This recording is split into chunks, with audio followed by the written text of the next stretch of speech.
lab on regional dynamics in the Asia Pacific. Today we are running a special session on Japan. So it's a pleasure today to present this event, which is called Japan in the Indo-Pacific Political Economy and Security Perspectives. The event has been organized by our Department of Cultures, Politics and Society and T.wai, the Torino World Affairs Institute, in partnership with IPSO, which is the International Peace and Sustainability Organization from Kyoto, and with the great support of the Consulate General of Japan in Milano and the Fondazione Compagnia di San Paolo. So welcome everyone, welcome to my students, and welcome to our guests. Of course, this event is an hybrid event in this new geological era. We are getting used to this format, and so the event is taking place here in person on campus Luigi Einaudi in Torino, and online on our YouTube channels. I will introduce you all speakers in a while, but before that, let me welcome Professor Anna Caffarena, the president of Torino World Affairs Institute, and basically our boss, meaning that she is the head of the Master in International Sciences.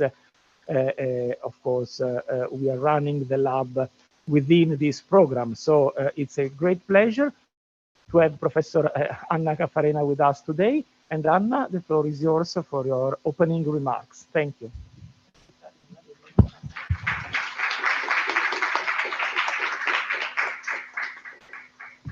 Thank you, Giuseppe. I'll be really short because I'm really looking forward to listening to the very interesting presentation that we are about to listen to.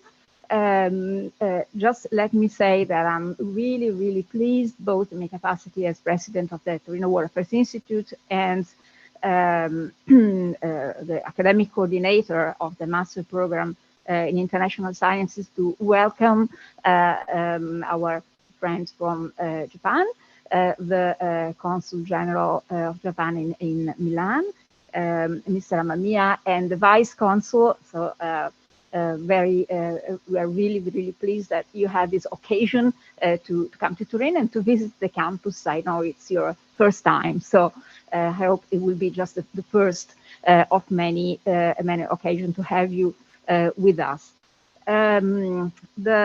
Of course, I really want to thank also Professor Gabuzzi for organizing this very interesting session, and all the colleagues that will be presenting during this morning seminar. The topic is extremely interesting. I say as a scholar interested in the dynamics of a changing world order. The Asia Pacific is a crucial spot in the international system. We have, I think, to look with a special attention to the changes that this region will be undergoing, and of course the way we think about the region, which is the main topic of today's seminar, is a sort of a prerequisite for all the other reflections. So this sort of presentation we will be listening to are really very, very welcome from this point of view, because they will allow us to build on them and reflect on many different issues that I think our students, and I take the opportunity to say, hello to all of them. Most of them have been my students in the first semester, so it's a great pleasure to see them today. So I'm not taking more time. Thank you so much again for let's say pushing us to do more on the Indo-Pacific, on Japan. Thanks again, Professor Gabuzzi. Have a very interesting and pleasant morning of reflection. I will be attending most of it, so it will be my pleasure also to listen to all the presentation.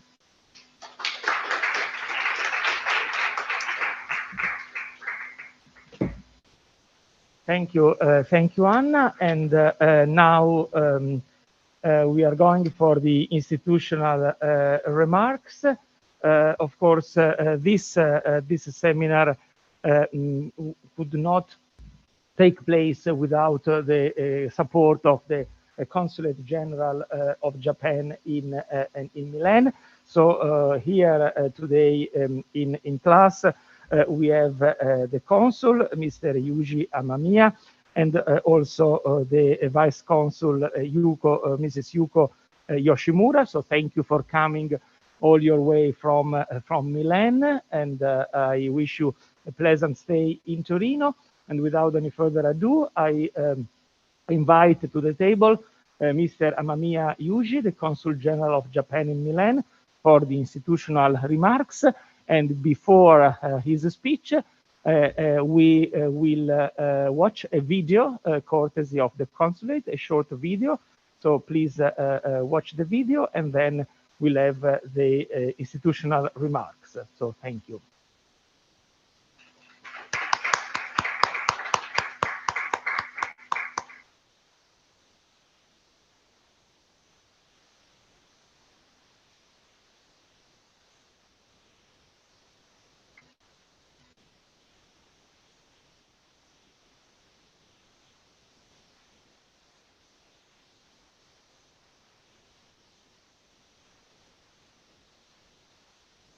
Non si sente. Devo fare qualcosa qui forse?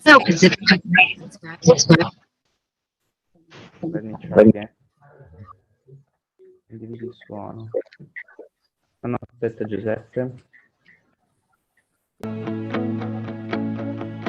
The Indo-Pacific comprises Asia's rapid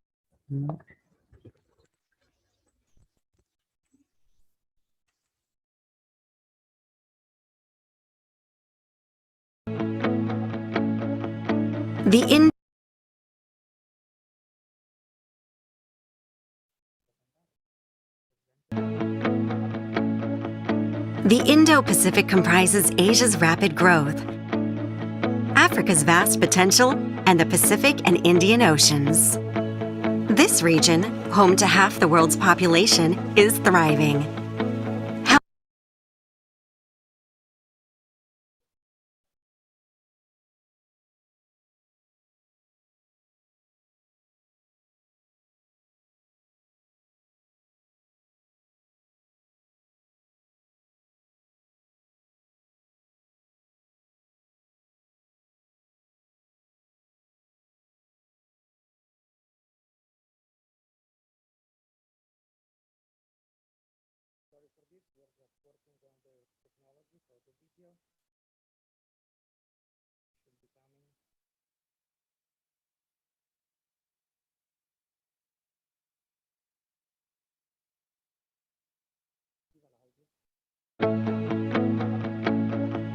The Indo-Pacific comprises Asia's rapid growth, Africa's vast potential, and the Pacific and Indian Oceans. This region, home to half the world's population, is thriving. However, it also faces various threats, such as military invasion, piracy, terrorism, proliferation of weapons of mass destruction, infringement of human rights, and natural disasters. To ensure both regional and global peace and prosperity, building a free and open international order based on the rule of law is vitally important. Per this idea, Japan launched the Free and Open Indo-Pacific, or FOIP, in 2016 and continues to promote this vision today. FOIP is open to all countries that share the vision and has already gained widespread acceptance and support worldwide, including ASEAN, the G7, the EU, the US, Australia, and India. Japan aims to develop a free and open Indo-Pacific in cooperation with those countries and regions through the following 3 pillars.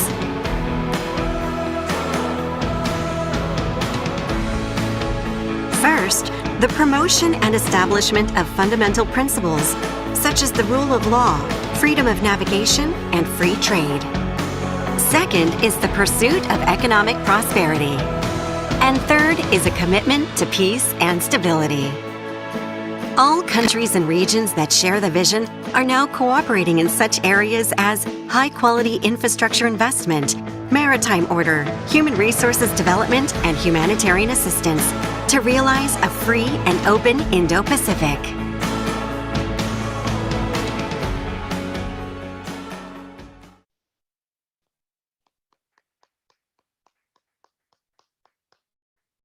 Thank you very much for the video, and Mr. Amamiya Yuji, the floor is yours. So thank you very much again.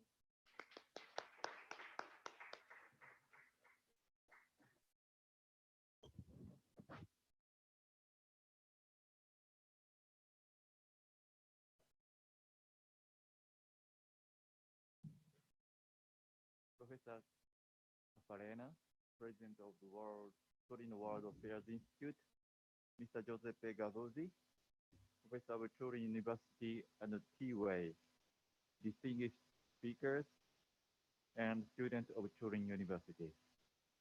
Good morning, everyone. Buongiorno a tutti. My country conducts a strategic communication program with the aim of strengthening better understanding of Japan every year in the northern Italy. For this, first, I should like to thank the University of Turin and the T.wai for their cooperation in making this year's seminar possible. Moreover, I am very happy to have this opportunity to say a few words at the opening of this important seminar today. The invasion of Ukraine by Russia infringes upon Ukraine's sovereignty and territorial integrity, constitute a serious violation of international law,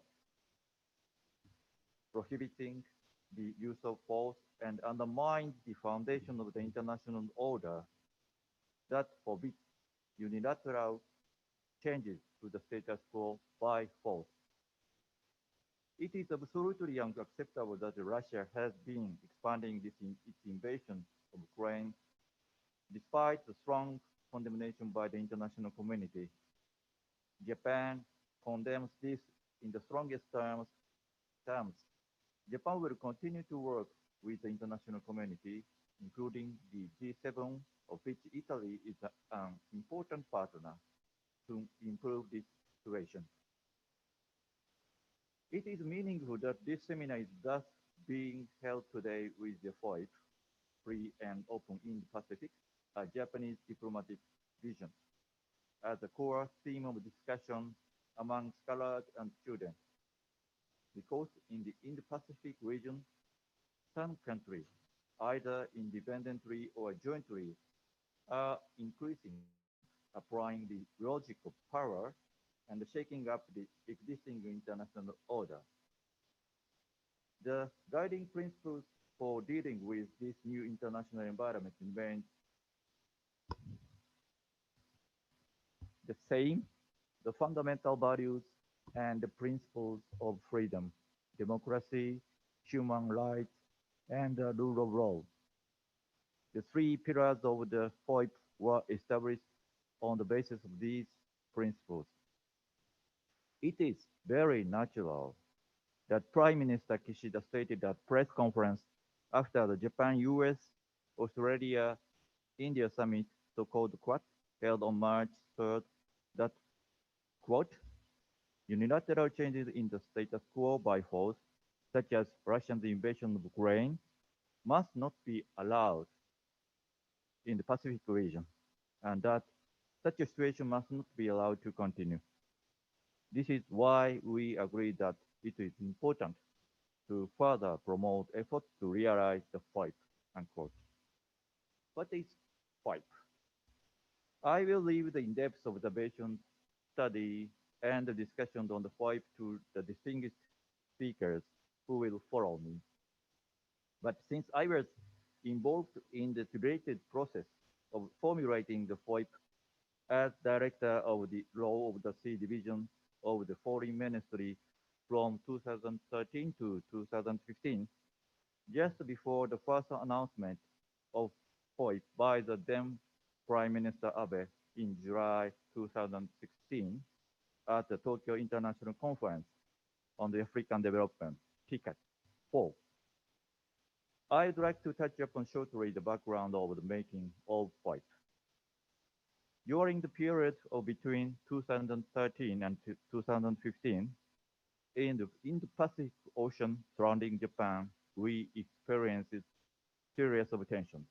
These included first, massive poaching and illegal harvesting of corals by more than 200 Chinese fishing vessels in Japan's territorial waters and EEZ.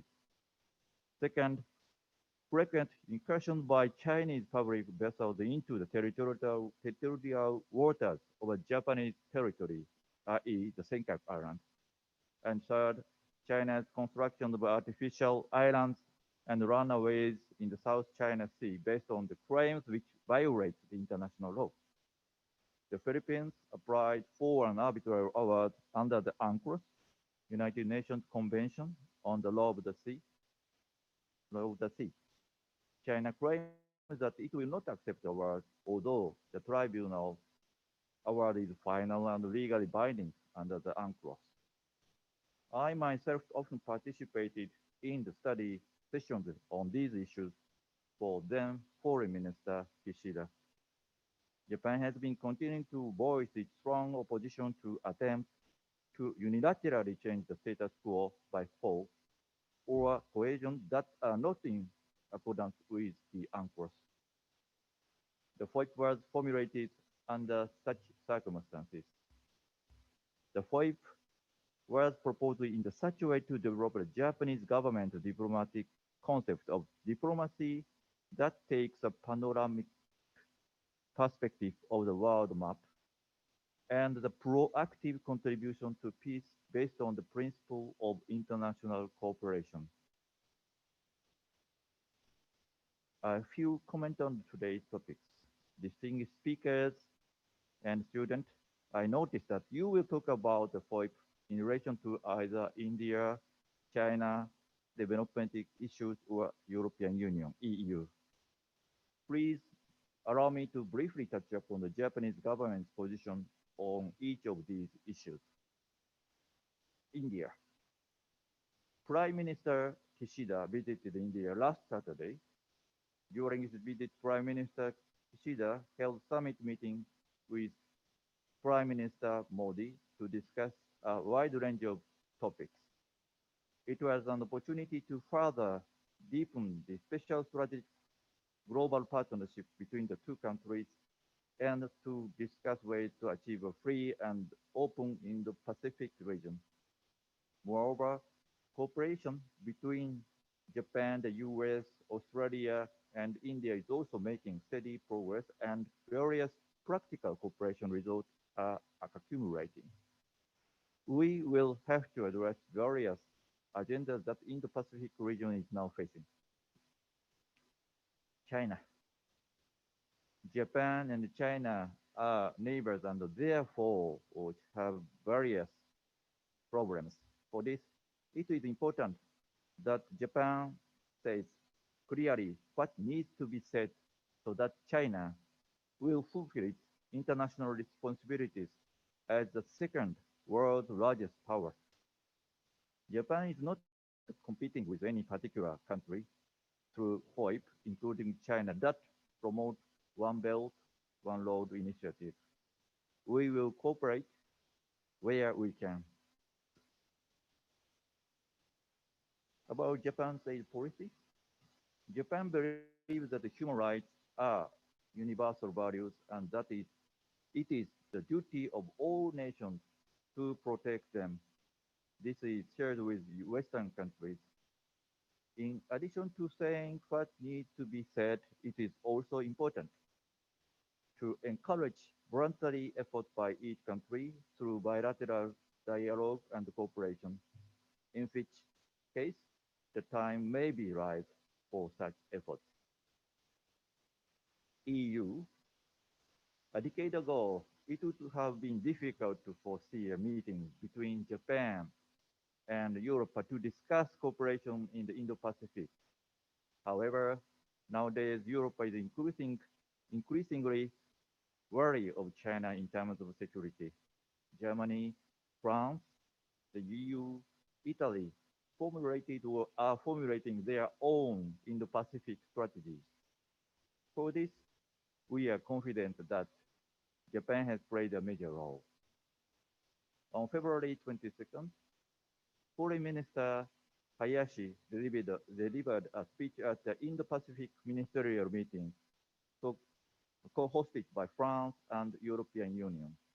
In his speech, he said that strengthening Japan's own defense capabilities and the Japan-US alliance are the core of its efforts to respond to changes in the balance of power in the region together with other like-minded countries.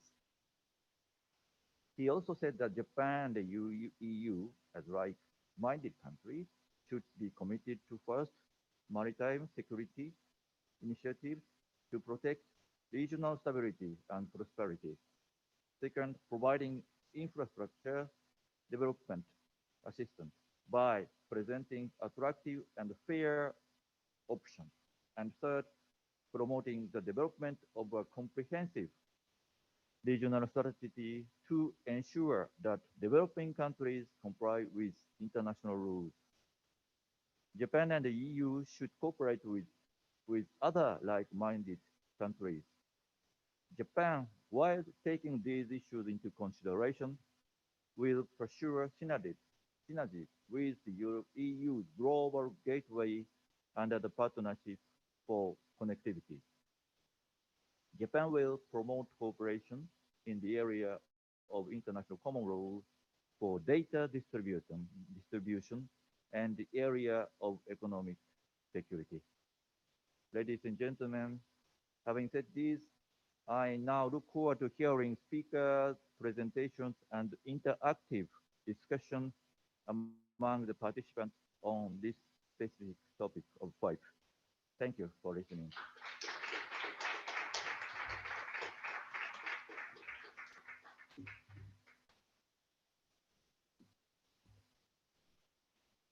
Thank you very much for setting the stage. Of course, in our lab, we have been looking at different Indo-Pacific strategies of different countries. Even the Netherlands now, they have an Indo-Pacific strategy.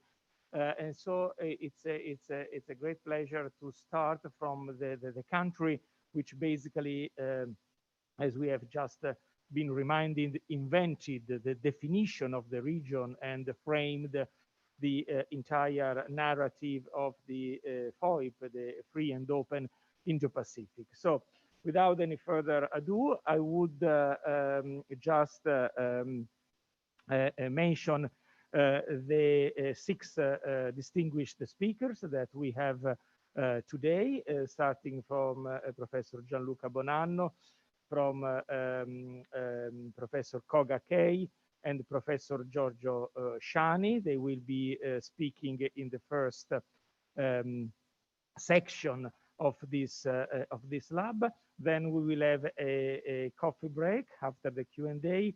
And then in the second session, we will welcome Professor Takeshi Daimon Sato from Waseda University and Mrs. Giulia Garbani and Dr. Gudrun Wacker in the end reflecting on the Indo-Pacific from the European perspective. I will introduce the speakers in due time.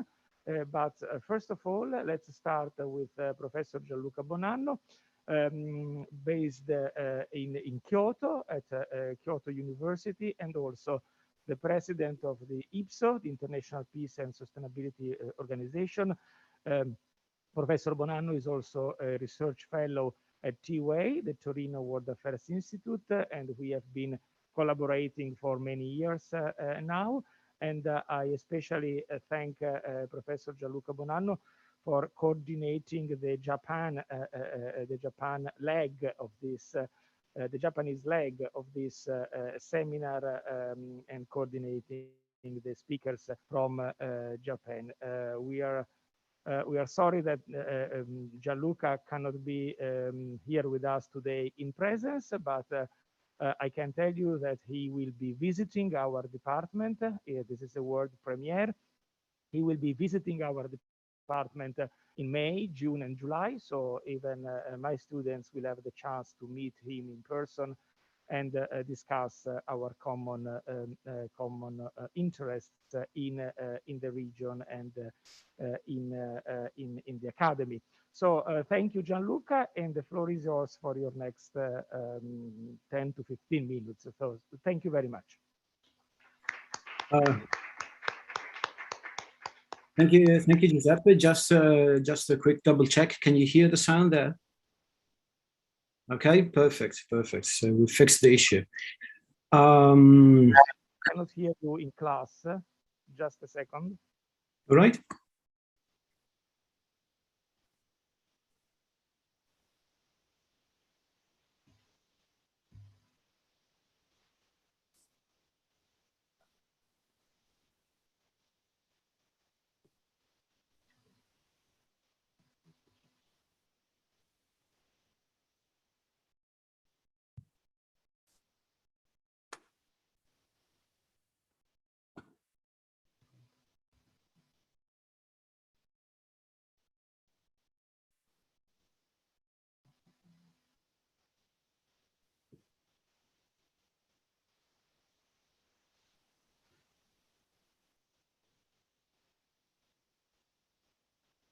Okay, Gianluca, can you try now? Okay, can you hear me? No, sorry.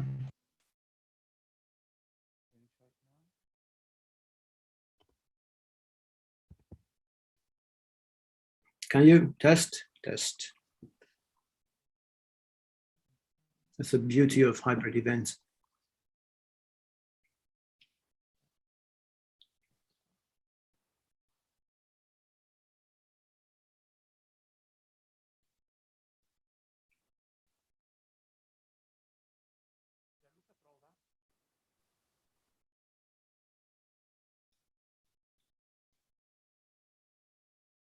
I'm told that the audio is okay on the YouTube live stream.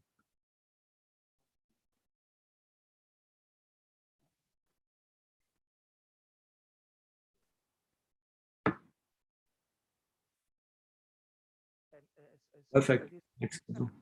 I can hear you, but the volume is simply too low. So that's why we are working on this.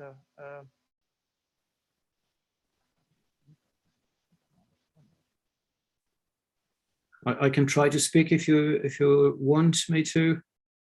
Try and adjust the volume there.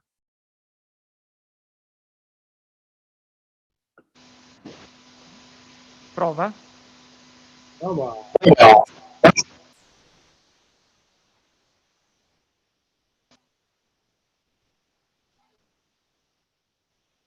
I see. Fate is in despair. A bit too high now.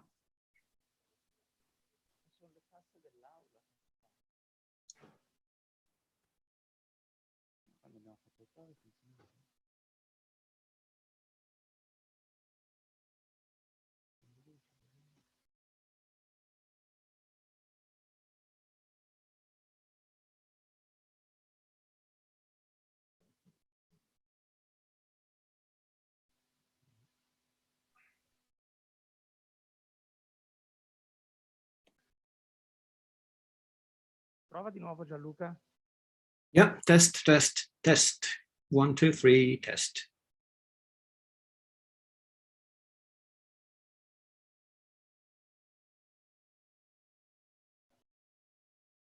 There is a problem with this with the speakers in the room, so we are asking.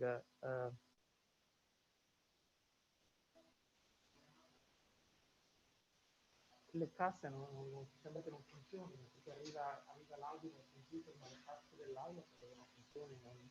Gli studenti dicono che in quest'aula non funzionano le casse. Oh, vediamo.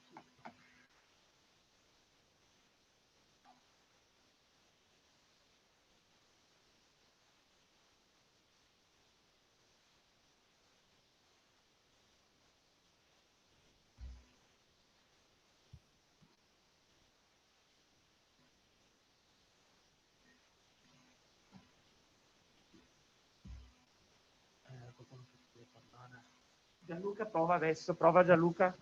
Yes, yes. 1, 2, 3. Gianluca, prova a parlare. Yes, sto parlando, I'm speaking. Can you hear me? Can you hear?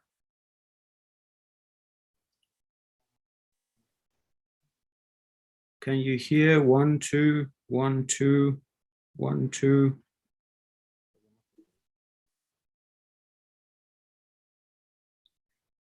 Good timing, Julia. 1, 2.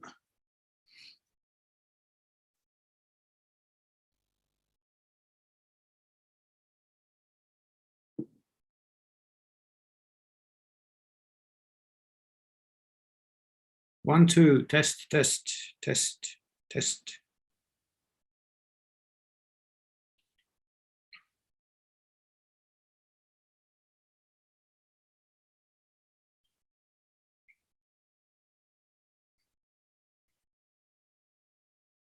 I wish I knew some poems by heart. I could entertain the public now.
Ok.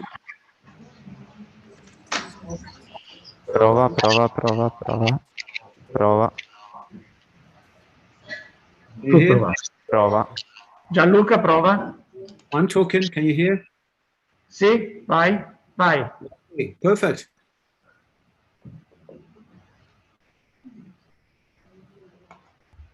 Ok, Gianluca, comincia. Sure. Vai pure. Okay. All right. Okay, let's go.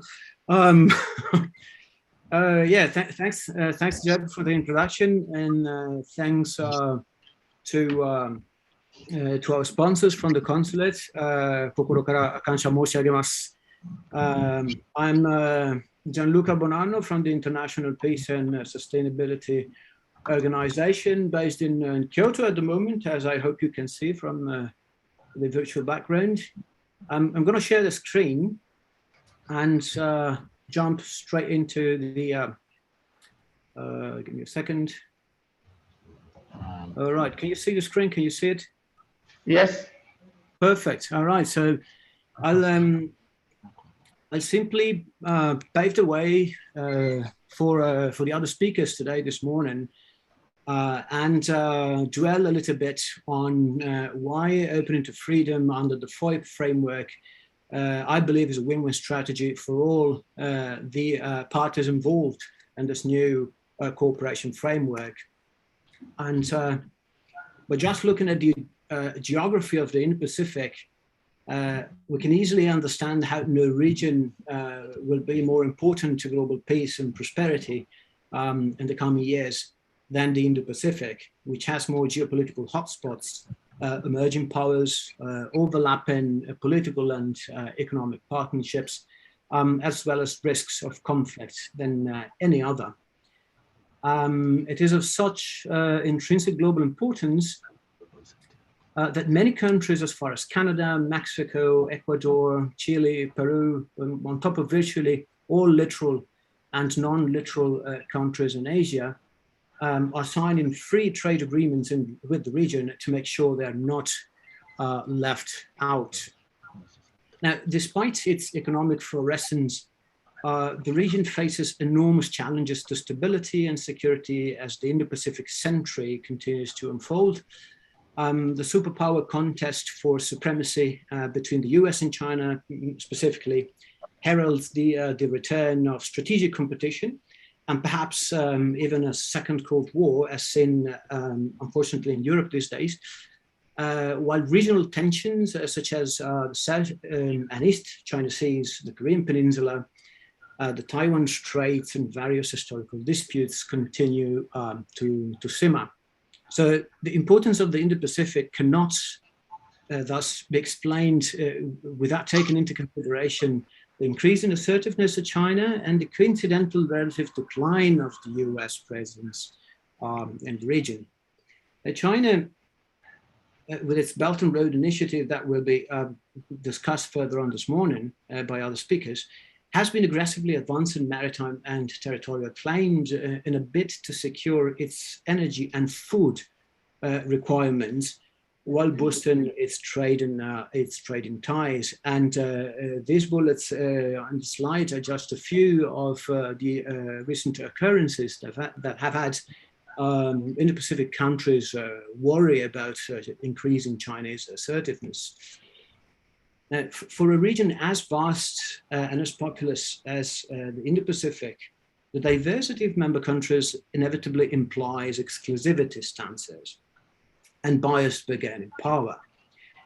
So there becomes apparent the necessity to craft new rules to meet the challenges of a changing world and emerging needs. Now, the term order in international politics is not always well defined or understood.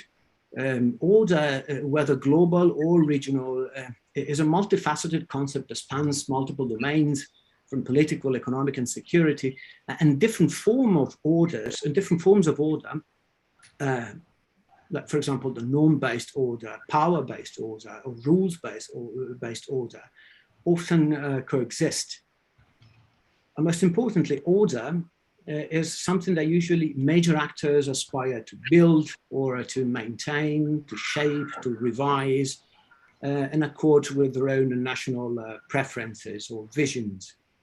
Now, in any case, this assertion of the paramountcy of rules and laws in general in the regional order is meant to serve notice that unilateral and coercive power-based practices by illiberal actors are unacceptable to Japan and any other countries in the region. Now, perhaps more than at any time in the past, Japan has recently had a singular role in shaping an Asian as well as a US administration's diplomacy.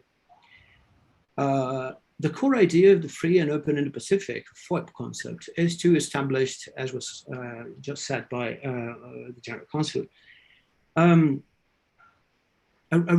rules-based international order and consolidate principles such as free trade, freedom of navigation, and rule of law in general, which are essential for the stability and prosperity of the region.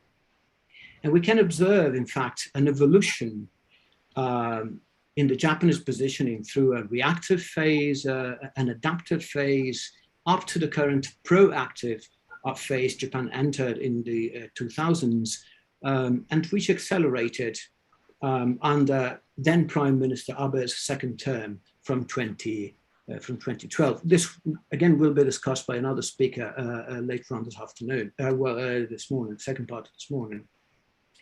It is notable that Tokyo itself has displayed such independent leadership in promulgating this rules-led vision, indicating that Tokyo is no longer content to be a rule taker as it was in the past, but rather a rule maker in this proactive phase. And the shift was providentially encouraged by what is still the greatest deterrent and security provider in the region, which is the US, which has been sending out confusing messages to its allies recently, for example, by withdrawing from the Trans-Pacific Partnership, the TPP, under Trump's administration, and not promptly stepping up to defend the allies when in need. This rebalancing of powers has forced other countries in the region, the so-called middle power countries, which I want to put a little bit more stress on during this presentation, to reorganize and to form new coalitions. So, while the then Prime Minister Abe was certainly disappointed to watch the US retreat from his TPP, he did not hesitate to move ahead without Washington. And that's when other frameworks, such as the CPTPP or the RCEP, the Quad, AUKUS, and other minilateral agreements came to be. Again, Professor Kora, after me, will, I think, elaborate a little bit more on this minilateral agreements during his presentation. Now, we need to understand that as a trading island nation, Japan's focus on Asia did not disappear after the Second World War. It just demilitarized.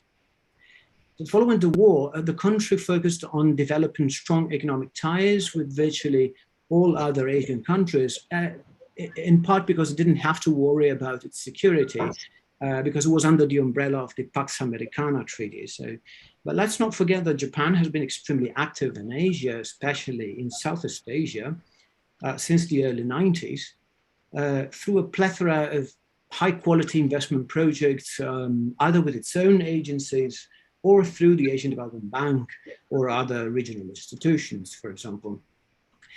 The reality of the Indo-Pacific now is that security-focused frameworks are no longer as powerful and as binding as they used to be. The US has always valued security-focused strategy, and the Indo-Pacific is no exception to them. But an Asian version of NATO is not and was never a viable option for the Indo-Pacific. And that's why the US hasn't been able to establish strong regional military alliances in the region. With the FOIP, Japan changes the tone into less military exclusive cooperation. And by doing so, it opens the framework to everybody, China included. Japan has a long history of massive investment in the Indo-Pacific. And although China's investment has grown significantly, Japan's added value lies in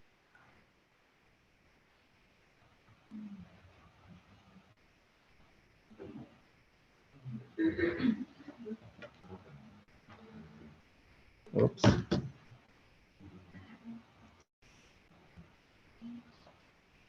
Giuseppe, I think Gianluca is back. do you hear me? Now, yes, Gianluca, please go on. All right. Okay. Back to sharing the screen. What did you get? You disappeared for a moment, you were talking. FOIP open to every country.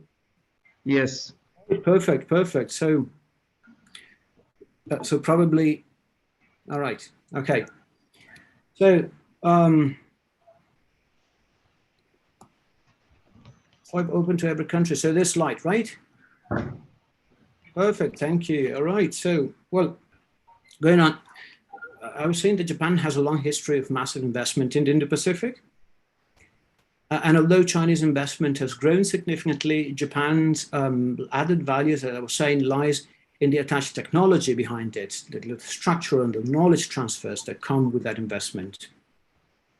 The truth in nowadays in the Pacific is that most countries value economic cooperation more than security ties.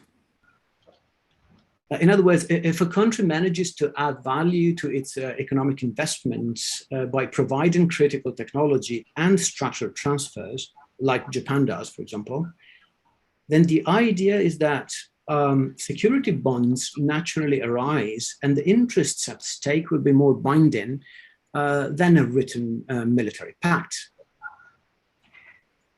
The overarching goal is to increase sustainability, transparent, and well-built competition to Chinese proposals.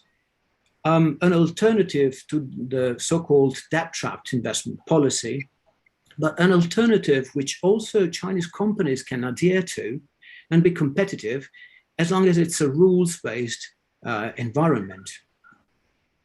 So, for example, let's take just one case, the case of the LNG supply and the leadership role of Japan taken in this case in the energy sector.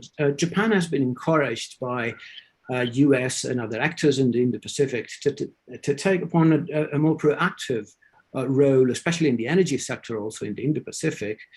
For example, by reducing the US-Japan trade imbalance or by providing liquefied natural gas as an alternative, low carbon alternative to coal, or by the preoccupations that countries could become dependent on China for energy shipments and infrastructure, or the necessity to keep sea lanes free and open, not only for Japan, but for the whole region.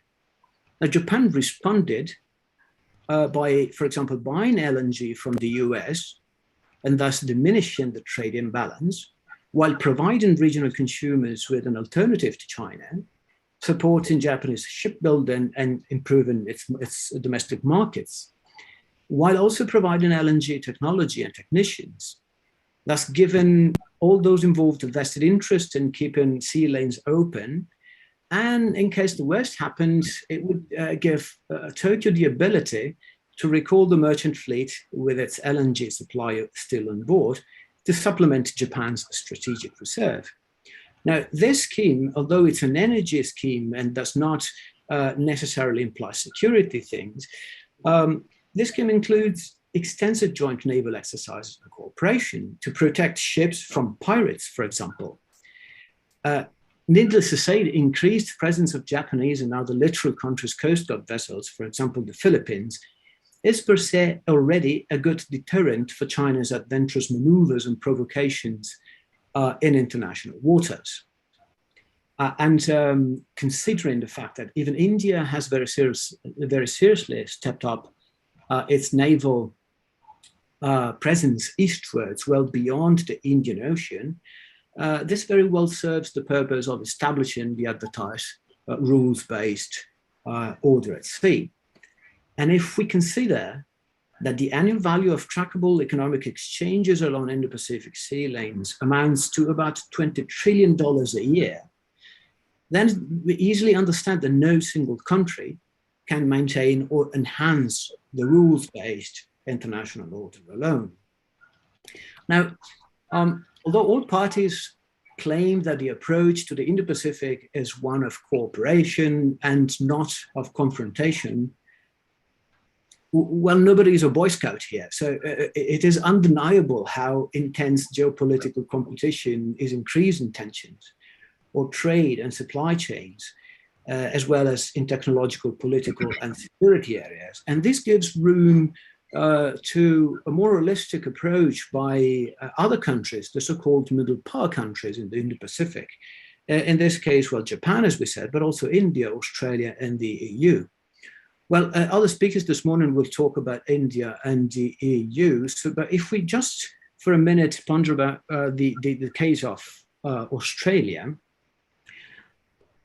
we will see that although it was generally emphasizing economic cooperation with China in the past, now it's trying so hard not to bend to China's economic coercion, and it's rethinking thoroughly its alliance with other countries like the US, India, the UK, and Japan.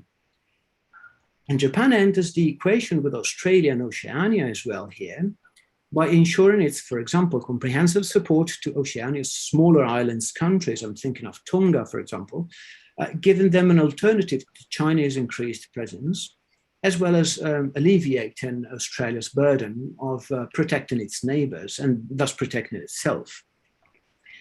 The element of non-proximity has fundamental significance in securing the position of top strategic partners to the Indo-Pacific. In this case, the EU and Japan. So both Japan and the EU do not share boundaries with the region, but they commit their defense capabilities, as well as most of their exclusive economic zones, to the same region. And this is the best guarantee and promise of long-lasting mutual cooperation that the countries in the Indo-Pacific can get. A guarantee that neither China nor the US can give due to their geographical proximity and direct military interests. So we do really understand the potential of middle powers and the importance of non-proximity in this FOIP new framework led by Japan. And this is also shown in numbers, because if we look at the major investors in the Indo-Pacific, we see how, interestingly enough, in a twist of diplomatic assertiveness, the EU has recently become the first investor in the Indo-Pacific, closely contending the position with Japan, and both well ahead of China. So again, the power of middle power countries, the influence of middle power countries in the Pacific. However, and I'm done with the last slide, as in other countries in the Indo-Pacific, there are domestic divisions in Japan too. While the country's defense and strategic communities, for example, are clearly concerned about Beijing, the business community is heavily invested in China, muting some elements of strategic response. There's no question about it. However, China's handling of the COVID-19 situation served as a shock to the system. And many Japanese companies started to shift their supply chains out of China, as well as engaging with other supply chain resilience initiatives with India and Australia. So the long-term repercussions of a loss of trust in China as a sound economic investment could substantially affect Japan's positioning and could reduce uncertainty in hedging. However, unfortunately, the same can be said for Japan, which has very harshly punished the international business community by completely shutting down its borders for more than 2 years during the pandemic, and so did Australia. So from this point of view, Japan greatly gambled during the COVID-19 pandemic and has inevitably lost some of its credibility in terms of regional guarantees in times of crisis. How and how quickly will it regain this trust? We're all eager to see how it will perform in the following years. And I leave the continuation of the debate to my colleagues. Thank you very much for listening.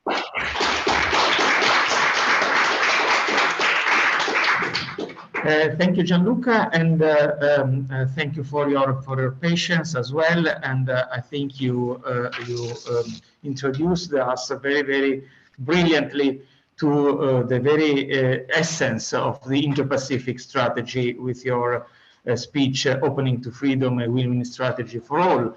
So now we are moving to the second one, the second speaker being Professor Koga Kei from Singapore, from Nanyang Technological University. And the focus of his talk is Japan, Quad, and militarism in the Indo-Pacific. So thank you very much for being with us today, and the floor is yours for the next 10 to 15 minutes. So thank you very much. Thank you very much. Could you hear me? Yes, we can hear you. Okay, great. Yeah, thank you very much. All right. So thank you very much for having me here in the seminar, Japan in the Indo-Pacific. And I would also like to particularly thank the Professor Giuseppe Gabuggi and also Professor Giancarlo Bonanno for organizing this. And just before starting my presentation, I have to apologize first because I have to excuse myself at the 5:30 p.m. in Singapore. That is the 10:30 a.m. in your time. So that is the 19 minutes. So I try to kind of make the my presentation relatively short. But in my presentation is the title is the Japan Quad and Minilateralism in the Indo-Pacific. Recently, I have been writing about the institutional development of the Quad and minilateralism and their implications for Japan's foreign policy and the Indo-Pacific strategic environment. So today's seminar is a great opportunity for me to present some of my thoughts. Just to make my presentation clearer, let me quickly introduce my core arguments first. And my core arguments are threefold. First, the Quad has been the core grouping for Japan's Indo-Pacific vision. And second, the Quad has developed into the so-called Quad 3.0. And third, the institutionalization of the Quad would cause certain diplomatic tension in the Indo-Pacific region, particularly with ASEAN. But there are certain ways to manage such tensions. So the first, the Quad has been the core grouping for the Japan's Indo-Pacific vision. As many of you have already known, it was Prime Minister Shinzo Abe who launched the Free and Open Indo-Pacific strategy, the so-called FOIP, in the 2016. Also, he considered it was important to strengthen strategic ties with the three regional powers in the Indo-Pacific region that are the United States, Australia, and India in order to maintain the existing international order. In fact, Abe's strategic thinking was gradually nurtured since those four states cooperated for humanitarian assistance and disaster relief in times of the 2004 Indian Ocean tsunami. And although Japan did not envision the institutionalization of this grouping at that time, Japan became eager to strengthen political, economic, and security ties with those three the regional states bilaterally. And this is basically because of the China's assertive behavior in the East China Sea and the rising diplomatic tension between Japan and China in the 2000s. And Japan perceived the potential threat coming from China more acutely. So therefore, Japan under the first Abe administration that were the 2006 to the 2007 began to utilize its existing bilateral and then trilateral strategic ties to formulate Quad. At that time, the people called Quadrilateral Security Dialogue, the QSD. For Japan, the concept of the Quad was also based on the Abe administration's strategic idea, arc of freedom and prosperity. This is a concept launched by then the Foreign Minister Taro Aso created in the which is created in 2006, and in that Japan aimed to push forward its value-oriented diplomacy, and it would assist regional states from Asia to Eastern Europe for facilitating democratization and market economy. Since the Quad member states were consolidated democracies, the Quad would become a strong vehicle for it. At the same time, the Quad aimed to strengthen its defense tie with each other. This is pretty much well illustrated by the Malabar, the US-India military exercise, which invited Japan and Australia to conduct the joint exercise in 2007.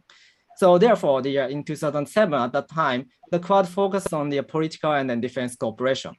But the combination of political and military cooperation among those regional major powers became obviously the source of concern to China. And China explicitly questioned the purpose of the grouping and sending diplomatic diplomatic note to all four states. And this did not immediately kill the Quad, but Australia and India were not keen to pursue the Quad at the expense of damaging their relations with China. And the diplomatic momentum for institutionalizing the Quad was lost. However, the Quad idea somewhat resurrected when Abe discussed the potential security cooperation among the four in his 2012 article. Asia's Democratic Security Diamond in the Project Syndicate, the online magazine. He emphasized the importance of countering China's maritime assertiveness in South China Sea and beyond, and advocated for the imperative of the Quad cooperation. And of course, this was written when his political party, the Liberal Democratic Party, was not in power. So he was able to say basically what he wanted to say. And when he became prime minister again in December 2012, he was somewhat restrained. But my point here is that the idea of Quad still survived and had potential to be resurrected. In fact, the Quad idea came back when Abe launched the FOIP in 2016. From that beginning, Abe considered cooperation with the United States, Australia, and India was the most important. And even when a Japanese prime minister changed from Abe to Suga and to the Kishida, the current prime minister, this basic principle has not changed. So therefore, the Quad has become the core grouping to realize Japan's Indo-Pacific vision. So that is my first point. And secondly, my second argument is that the Quad has developed into the so-called Quad 3.0. My basic point here is that we should not treat the Quad as it is, because the Quad is institutionally evolving. In this sense, I categorize today's Quad is the Quad 3.0. So let me explain the Quad 1.0 and also 2.0. Quad 1.0 was short-lived. As I mentioned, Abe took an initiative to create the Quad in 2007, but it collapsed because the member states did not really share the common the strategic perspective vis-a-vis China. And the Quad 2.0 was the one that was resurrected in 2017, when the United States started to create its own FOIP, free and open in the Pacific. Given China's remarkable rise, all 4 member states were concerned about its assertiveness, but it did not reach to the point where the member states would make a strong commitment to the strategic cooperation. So therefore, the meetings of the Quad were relatively sporadic. The level of meetings were largely senior official level, and the agendas were not necessarily set. So this meeting format lasted for 3 years until 2020, or at the end of 2020. And then what we are witnessing is Quad 3.0. And under the Biden administration, it has been institutionalized by regularizing the ministerial and the leaders meeting, although it has not been formalized yet. It started off in the February 2021 when the 4 states held a summit meeting for the first time. And currently, its agenda and working groups have been set up and stabilized, focusing on such agendas as the counter COVID-19, critical and emerging technologies, climate change, infrastructure, connectivity, and cybersecurity. Through these evolutionary processes, we now see the Quad 3.0 is a more strategic cooperative framework rather than narrow military or defense ones.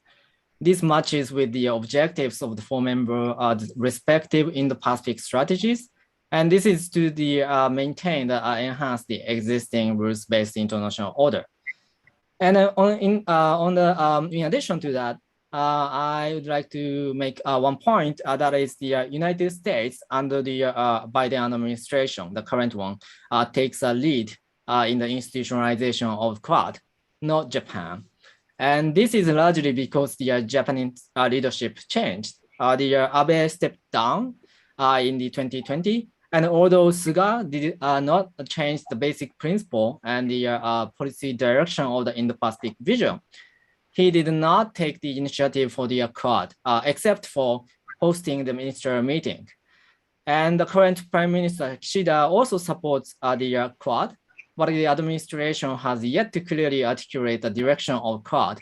And in this sense, the Japan became an active supporter rather than the leader. So with this background, I would like to discuss my final point. That is from an institutional perspective, the institutionalization of the Quad it causes certain diplomatic tension in the Indo-Pacific region, particularly with ASEAN.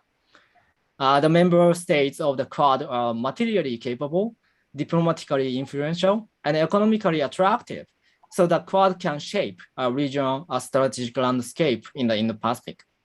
However, the Indo-Pacific region includes Southeast Asia and East Asia, where ASEAN and ASEAN-led institutions operate under the banner of the ASEAN Centrality.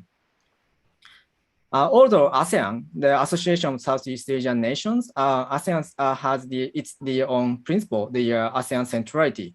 And then this the principle has many definitions, but its diplomatic objective is essentially to prevent great powers from marginalizing ASEAN and its member states.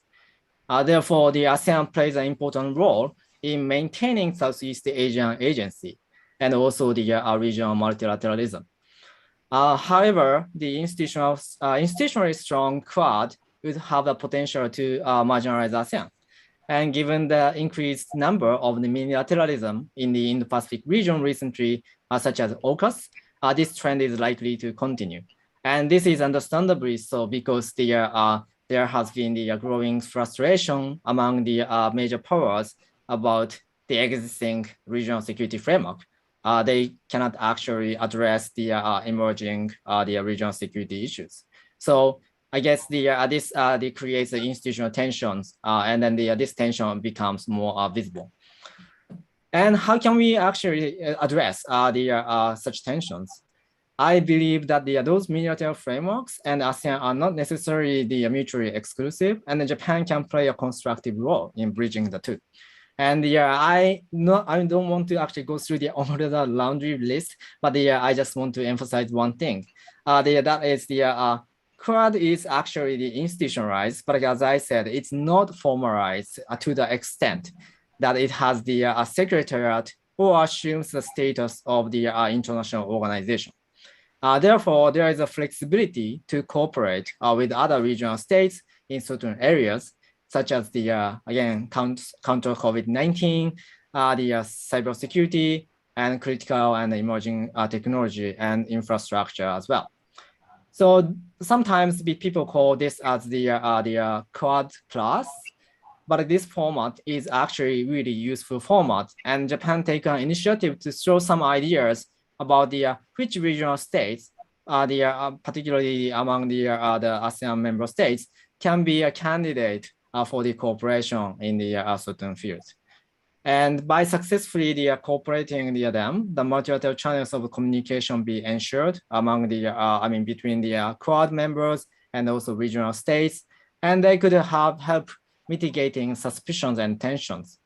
And I believe Japan can and should play an active role in constructive role in this in the Pacific. I'll stop here. Thank you very much.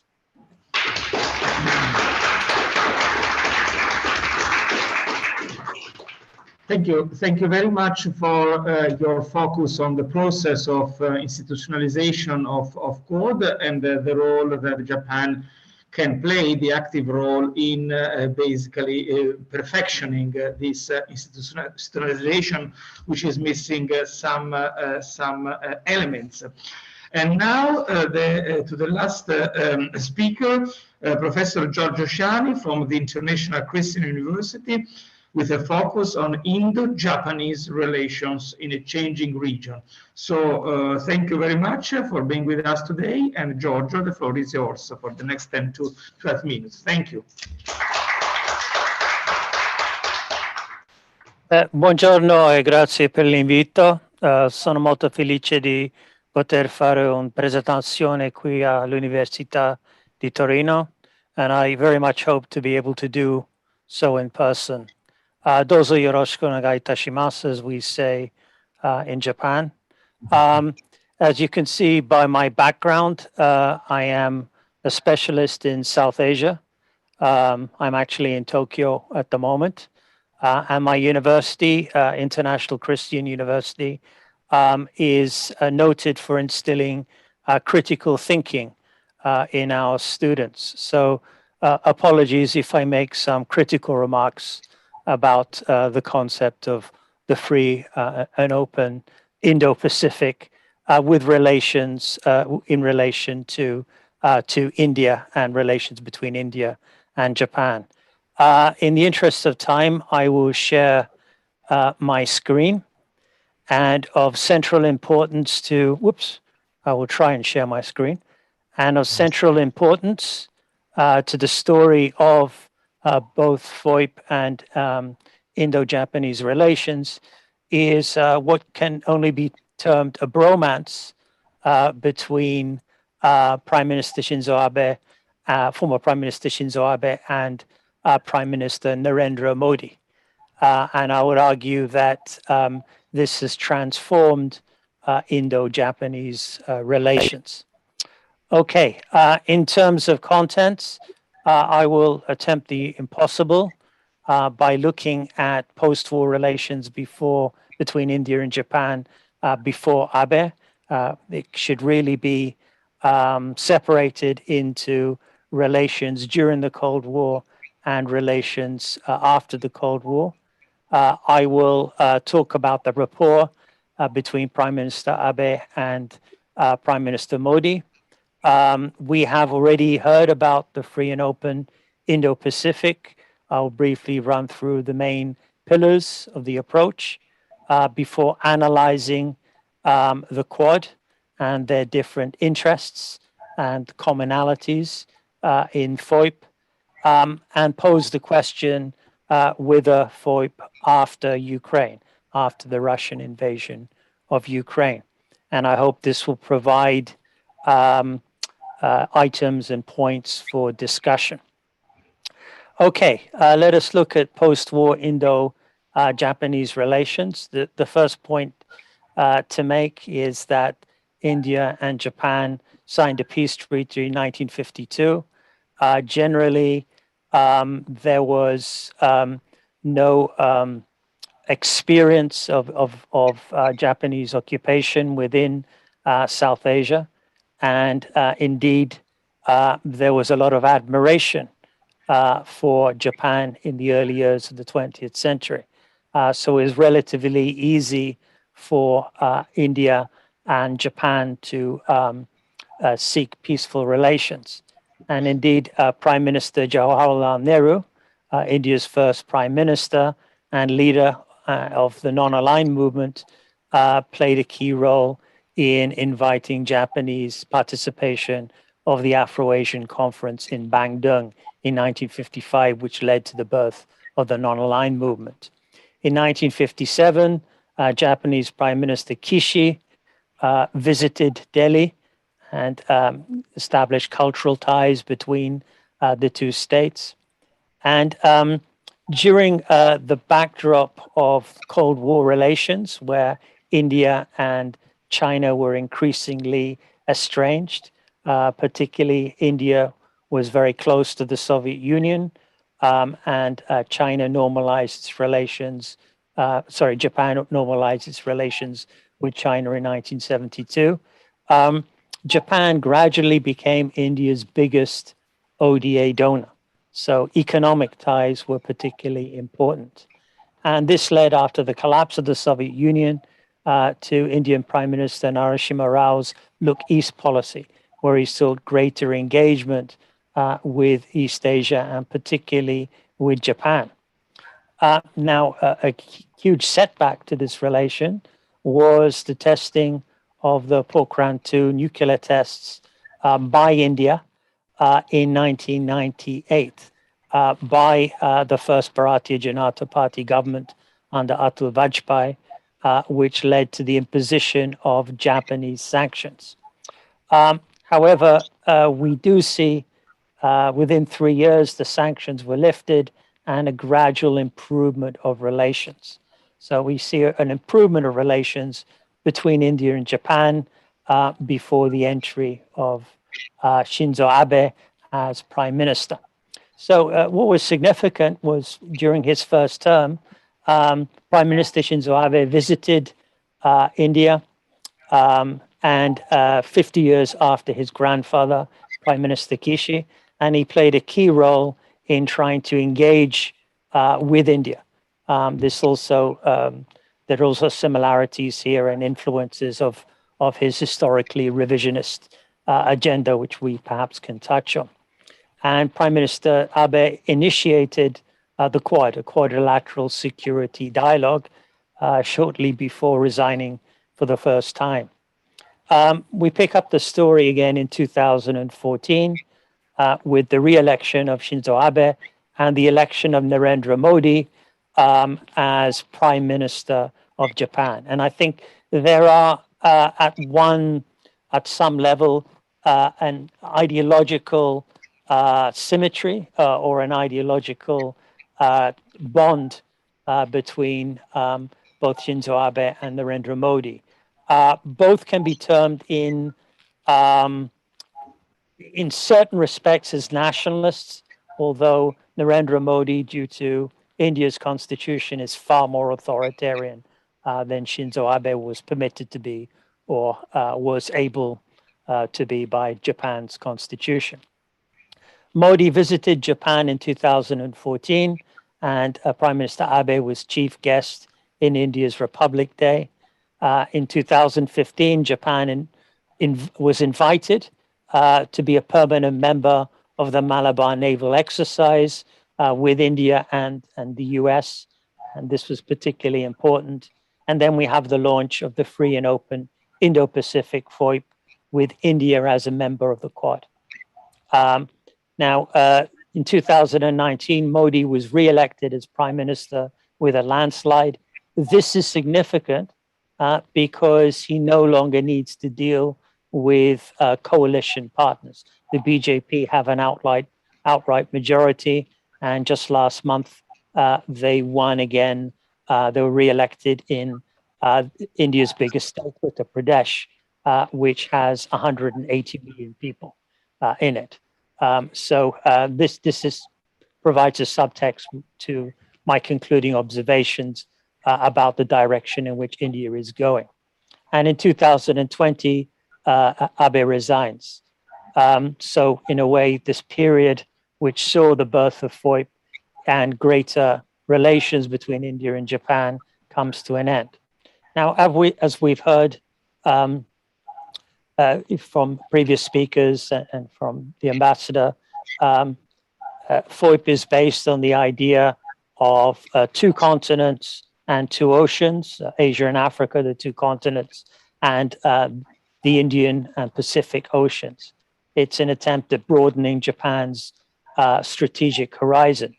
The pillars of FOIP, as we saw, are based on fundamental principles of a rules-based order, the rule of law, freedom of navigation, which is very important given maritime ties, and a commitment to free trade.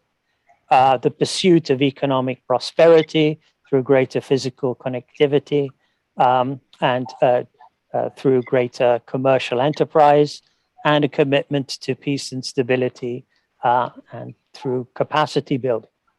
Now, analytically, although FOIP is inclusive, it's an inclusive concept, the Quad, the main members of it, Japan, Australia, and India, have common objectives in FOIP as countering the rise of the People's Republic of China, as we've heard in previous presentations and by the ambassador's speech, and also and specifically by China's Belt and Road Initiative. Discursively, the Indo-Pacific has been very successful. I mentioned this with some regret because a lot of courses in my university have been renamed Indo-Pacific. I used to be president of the International Studies Association Asia Pacific region, but I'm sure that will be renamed at some point. So discursively, it has been very successful, and you have the launch of the United States free and open Indo-Pacific policy. In 2021, this was under the Trump administration, but by 2021, you have the first Quad summit presided over by Joe Biden. So it's the US basically trying to reestablish hegemony. This was hosted by President Biden, but was a virtual conference where they mainly discussed a vaccine policy, which was of particular importance given the epidemic of the pandemic within the United States and India. And just last month, we have the announcement of the US Indo-Pacific strategy, which borrows a lot of wording from the original FOIP report. It just adds the concept of resilience, again, something which we can talk about. However, the focus is to a large extent, not to a certain extent, on security. And if we look at Japan's constitution, particularly Article 9, this constrains military cooperation between the Quad members in the event, let's say, of an attack possibly by the People's Republic of China. There are also questions which other participants and presenters have mentioned over the US commitment to FOIP and to the region after AUKUS, which is basically links between Australia, the United Kingdom, and the US, basically the armed Anglosphere, and the withdrawal from Afghanistan after 20 years. So there's an issue and understanding that the United States is wavering, if not declining. Also, another key problem are economic ties among the Quad are not as strong, with the exception of Japan and the United States, as with individual Quad members and the PRC. So if we look at India, which is the main recipient of Japanese ODA, it is only the 18th largest trading partner for Japan. It's the second largest population in the world, 5th largest economy. How can it be the 18th largest trading partner? There are limits here. And Japan is only the 12th for India.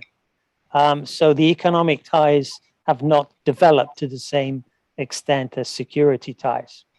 Okay, now for the last controversial bit. After Ukraine, wither the free and open Indo-Pacific. So these two gentlemen in the picture may be starting their own bromance. We have the Russo China Friendship Treaty, which was renewed earlier this year. And just a month before the invasion, Premier Xi declares that the friendship has no limits before the invasion. We can only speculate as to whether he was privy to the decision to invade or not. However, what is important is the United Nations General Assembly resolution. If we look at the United Nations General Assembly resolution, this resolution is non-binding. It's not a UN Security Council resolution, but it's an assembly resolution which condemns what was, an illegal invasion of Ukraine.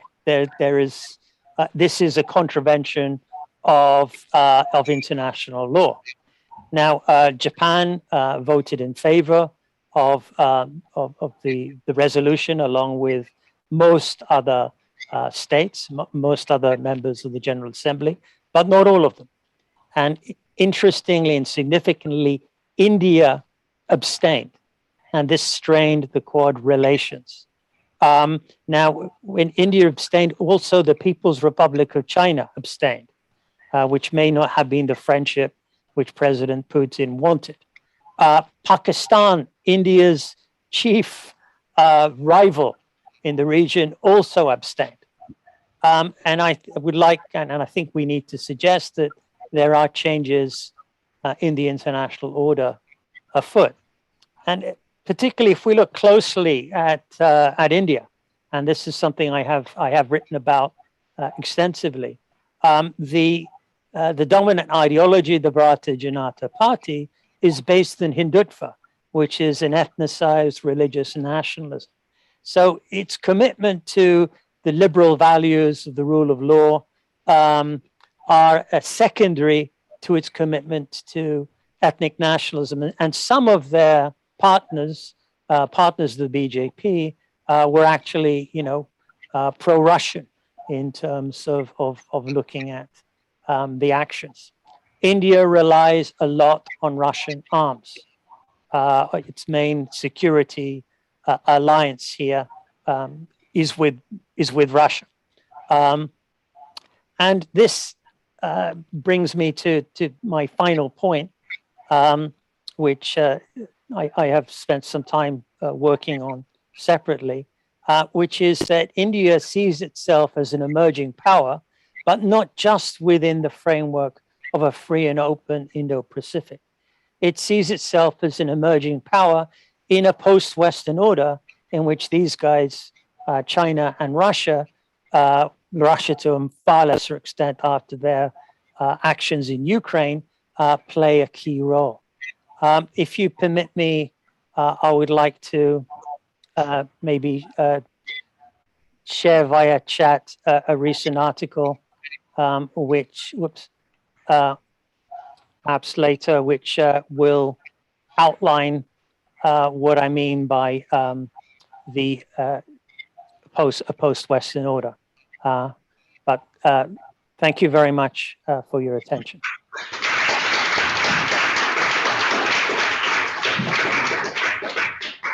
Thank you so much, Giorgio, for your very comprehensive look at Japan's relationship with India in the framework of FOIP. So let's get back in 10 minutes. We will have like a coffee break here on campus. So let's get back, I would say, by 10:55. Okay? So thank you very much again. See you soon. Bye.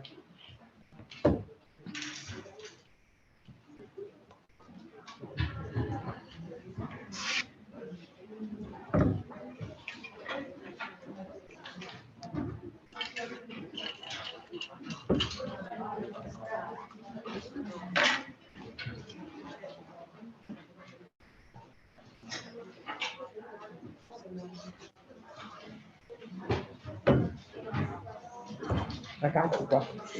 Allora, abbiamo scoperto chi c'è online e chi no. Prendete una penna e insegnate una X accanto al vostro nome. Ma che è successo?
Prova, prova, prova. Prova, prova, prova. Prova, prova, prova, prova. Senti? Senti? Un po' più alto. Adesso senti meglio? Cambio qualcosa? Prova, prova, prova, prova, prova. Se no dovrebbe essere meglio. Meglio? Cambia? Niente? Zero proprio? Prova, prova, prova, prova, prova, prova. Prova, prova, prova, prova. Si sente ma? Si sente ma basso? Ma il tuo volume è basso o alto? Prova, prova, prova. Allora, se no facciamo così. Prova ora, dovresti sentire meglio. Ok. E dovresti provare a parlare te adesso.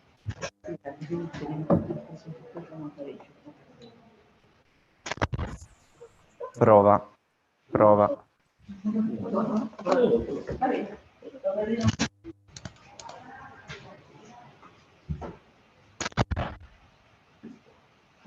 Tu sei questo, vero?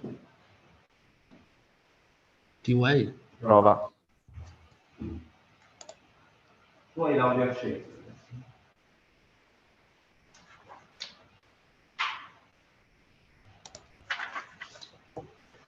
Prova. Prova, prova. No. Riprova adesso.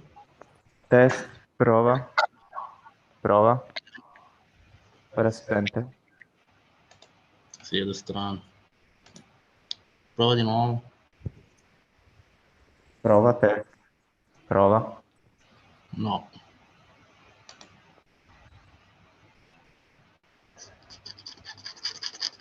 Ma in teoria è questo, cioè dovrebbe partire così. Prova, prova.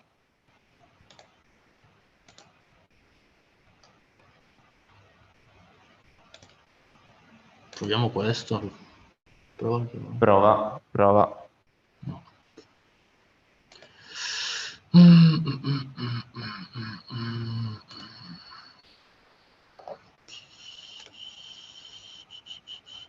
Se no... Stacchiamo questo.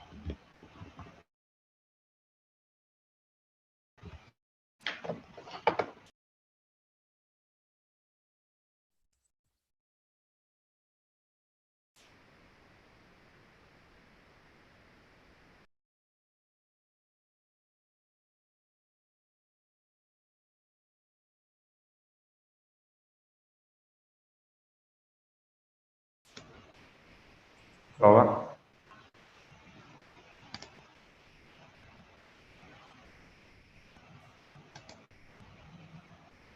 Prova. Prova. Non saprei cosa. Rimaniamo come qui. Online si sente bene. Proviamo un altro cavo.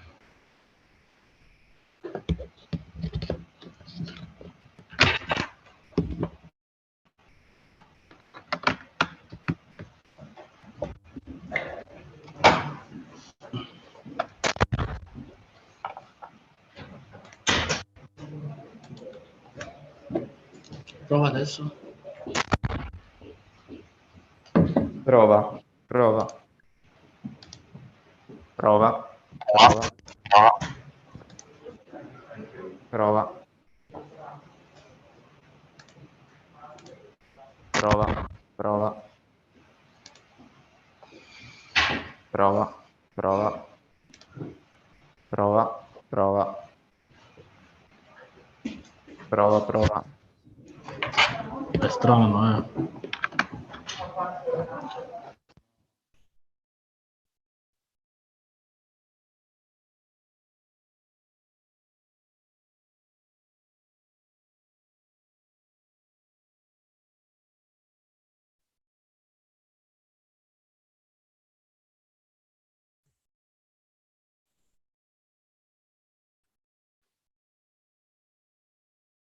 Prova, prova.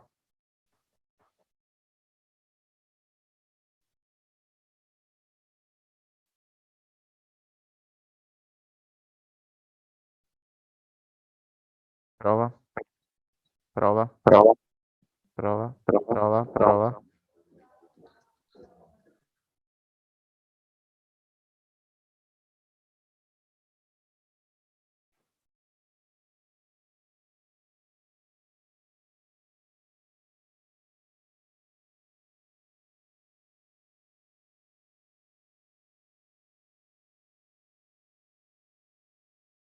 Prova.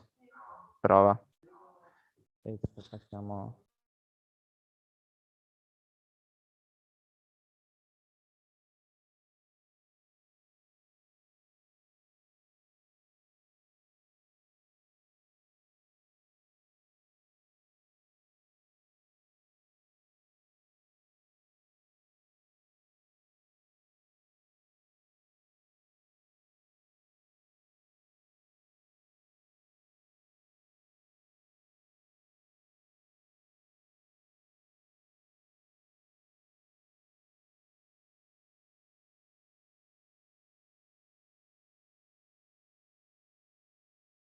Ora senti?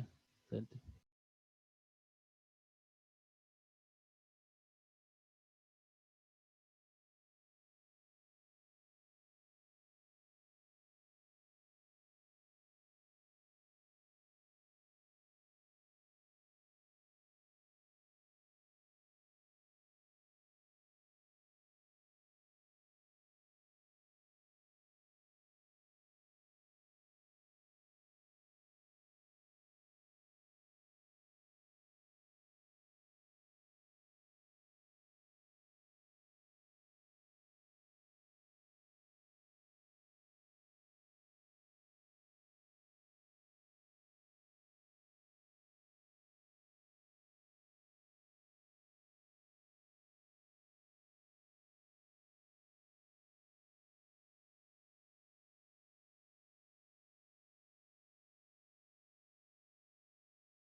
Oggi qua. Sì, non è stato risolto nulla.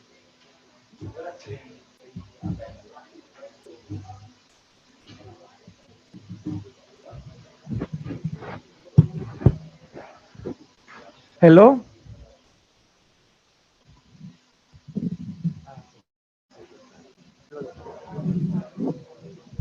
Okay, grazie. Hello everyone. Welcome back to the second part of our webinar today. This meeting is being recorded. Immediately move to the first speaker of the session. I would just recommend all speakers to stick to 10 to 12 minutes for their presentation. I'm sorry for this, but in this way we can have a quarter of an hour or 20 minutes of discussion after the last speaker. So we start with Professor Takeshi Daimon-Sato from Waseda University.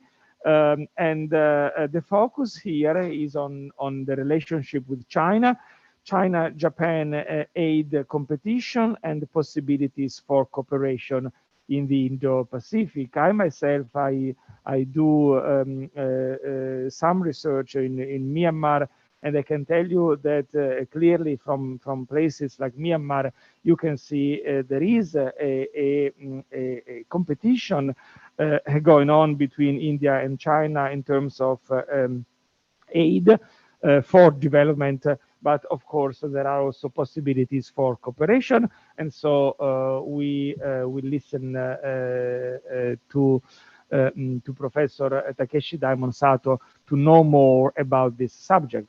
Thank you very much, and Professor Takeshi, the floor is yours.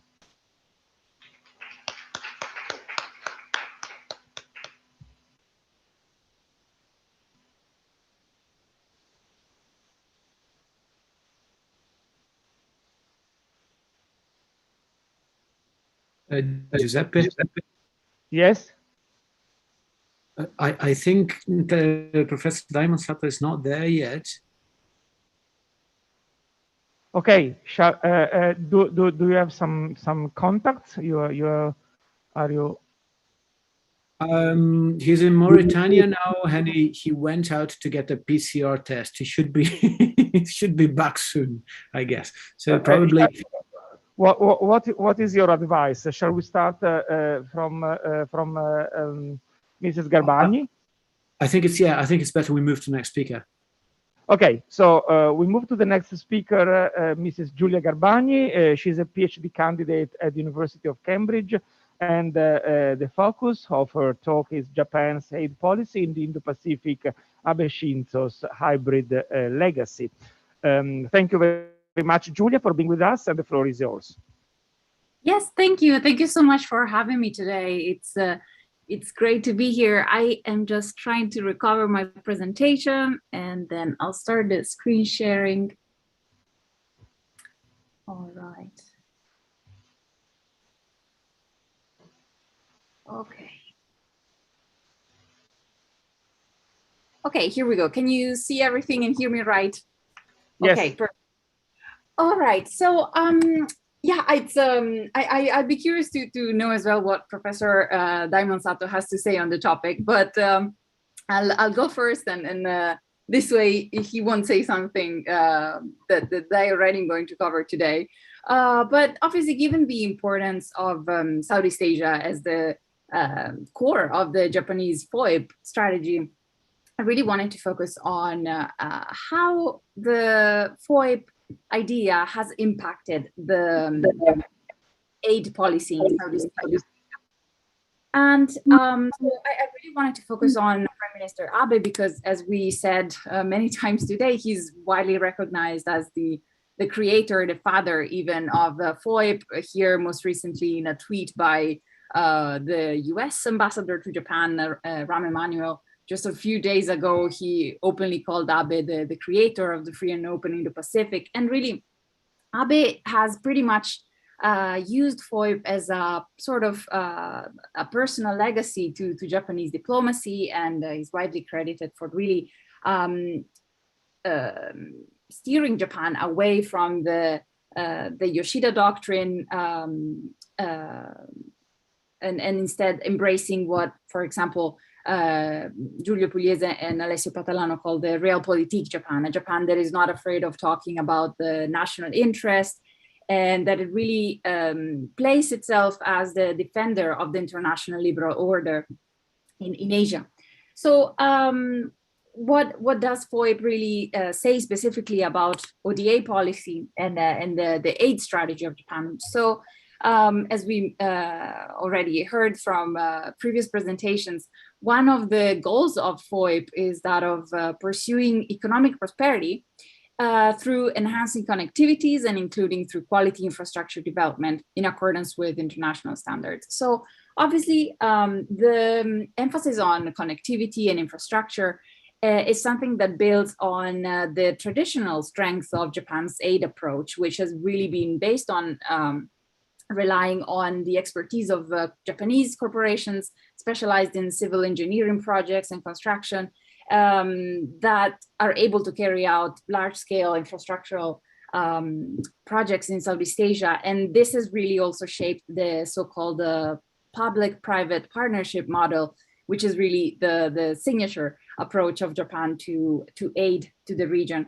And however, it's also the reason why Japan's ODA policy has been also criticized in the past, because many times the perception on the ground was that Japan was going to build these white elephants, these projects that were really top down, one size fits all, and that didn't really benefit the local communities as much as the Japanese corporations many times. However, infrastructure continues to play a fundamental role in Japanese ODA distribution. As we can see here from 2019 data, it's still occupied 38.6% of the entire ODA disbursement of Japan. And as ODA becomes more and more a tool of competition with China, infrastructure is an inevitable choice, because many times Japan is not really given credit for this, but it is still the only country that can significantly compete with China in terms of infrastructure financing in Southeast Asia. So this concept within FOIP has been enshrined in the concept of high quality infrastructure, Shitsunotakai infra, which really aims at presenting Japan as a more attractive and sustainable alternative to Chinese infrastructural projects. And here you can see one example in the picture, the Basa Bridge, which was inaugurated in 2015. It was built by Sumitomo Mitsui Corporation and has really become one of the symbols of Japan-Cambodia cooperation in recent years, to the point of even being included in a bill of real in Cambodia, where you can see on the left the Basa Bridge, and on the right an older bridge that Japan had already built several decades earlier, the Kizuna Bridge. So obviously ODA is becoming more and more a tool of geostrategic competition with China. In general, the Japanese connectivity trajectory tends to, following the FOIP concept, there tends to bring together the Pacific with the Indian Ocean. So following a horizontal type of trajectory that really cuts horizontally from west to east, the continental Southeast Asia. And instead, China, with its Belt and Road Initiative, follows more of a vertical trajectory that goes usually anchoring on Kunming, the capital of Yunnan, and then going south. Myanmar, in this sense, is a really a perfect example, as Professor Gabuzi was saying. And so what does this mean in terms of the broader ODA strategy? Abe was particularly significant because during his premiership, he also oversaw the revision of the ODA Charter, which was approved in 2015, in which it was very clear that the priority is not the human security, but the national security. Again, because ODA is more and more understood of economic security, the projection of these interests in Southeast Asia. So this has sparked the debate in academia. Many, for example, Sasada Hironori, see this shift under Abe as simply a sort of revisionist move that goes back to the Japan model of the 70s and 80s. So again, the type of developmental state abroad that builds big infrastructural projects, favoring obviously tied aid that rely on Japanese private corporations.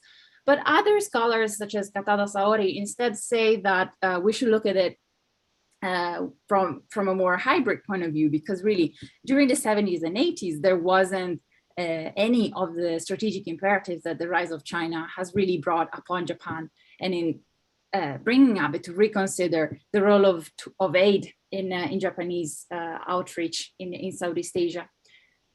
So we talked a lot about the, to really understand the magnitude of the impact of FOIP and Abe's premiership on aid, it's really important also to contrasted with what preceded him, which is really the so-called Ogata Shock, which refers to the period in which Ogata Sadako, a UN seasoned diplomat that became the president of JICA, the Japanese International Cooperation Agency, in the late 90s and through the 2000s, she really steered the discourse of Japanese aid policy towards the concept of human security, which was much more rooted in the idea of individual freedoms and human rights, against the previous top-down and state-led approach. She advocated for the so-called fieldism, Genbashugi, this idea that projects should be tailored to the necessities on the ground. And very controversially also, her leadership really focused on putting poverty reduction as a goal in and of itself, and not just as a positive externality of economic growth and development, which has been really the standard traditional idea of Japanese aid. So in this sense, it is easy to understand why some scholars say that there is a going back, a revisionist tendency in Japanese aid at the moment, because many of the traditional ODA model features are really back and prominently in the agenda. But what I really would like to end on and potentially open a discussion is thinking about the difficulty for Japan to reconcile the ODA policy and its outreach to Southeast Asia with what has been defined as value-based diplomacy, so kachikan gaiko. So we talked a lot about Japan wanting to present itself as this new defender of the liberal international order, and obviously FOIP pretty much focuses on the economic liberalism side of the discourse, but we shouldn't also forget that there is a political side to liberalism, which is also enshrined in the official documents of the Japanese foreign minister. The value-based diplomacy in and of itself is a label that was really much more prominent in the first years of the Abe administration. It kind of died out a bit. It was pretty much the brainchild of Asotaro, but still, it's still there in the documents. And according to it, human rights, freedom, and democracy are fundamental values, and their protection and promotion serve as the cornerstone of peace and stability in the international community. So there is also a political element to this international liberal order that Japan wants to protect in Southeast Asia. And this raises several questions, because obviously out of the top 6 recipients of Japanese ODA, which are India, Bangladesh, Philippines, Myanmar, Indonesia, and Vietnam, all of which obviously are in Southeast and South Asia, 3 of them are, by all accounts, non-democracies. Obviously, we're talking about Bangladesh, Myanmar, and Vietnam.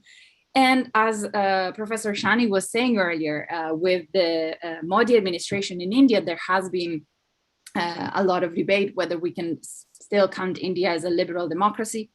And other countries as well, the Philippines, there is legitimate room for wondering whether we can really see them as like-minded partners for Japan. So with Duterte, for example, basically his main achievement during his presidency was supervising this massive extrajudicial killing campaign against drugs, apparently. But so it's really, we were really in a situation in which the more Japan tries to present itself as wanting to defend values and trying to reshape its foreign policy as being driven by values, the more it is forced to really engage in a balancing act in Southeast Asia. And one key example has been in Myanmar over the past year. Obviously, after the military coup of February 2021, Myanmar became a battleground between these 2 sides of Japanese foreign policy. So, and really shows how ODA cannot really be disconnected from the discourse over universal values and democracy and human rights, because the Japanese reaction to the coup was really that of suspending aid to Myanmar. That is really the standard reaction that usually Japan has over military coups. It did the same also in Thailand, for example, in 2015, because Japan in principle is opposed to blanket sanctions. And on the other hand, the case was also very enigmatic, because the business community and the political elites are very much against this idea of Japan embracing this Western style value-based approach, because they argue that it's going to be counterproductive and really compromise the long-term interest that Japan has in Southeast Asia, and especially with Myanmar, with a country with which Japan has built a special relationship throughout the post-war period. The aspect of values is really an interesting. I'm very interested in hearing what other scholars have to say on this, because it is a new page in Japanese foreign policy. Especially in Southeast Asia, Japan has always prided itself in being a very pragmatic diplomatic counterpart. A recent publication defines Japan as the courteous power in Southeast Asia, because it doesn't really assume to export a political model or to impose human rights on its diplomatic counterparts in the region. But definitely, it is also a key aspect of FOIP. And even though it can be understated, it is debatable whether this balancing act is really sustainable on the long term. So yes, that's it for me. And I hope I didn't speak too long.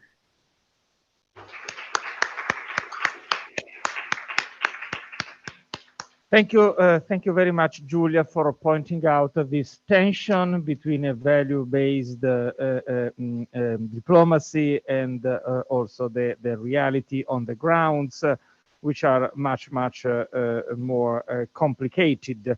And now I think that Professor Takeshi Daimon-Sato has been back, has come back. Yes, sorry. So, thank you.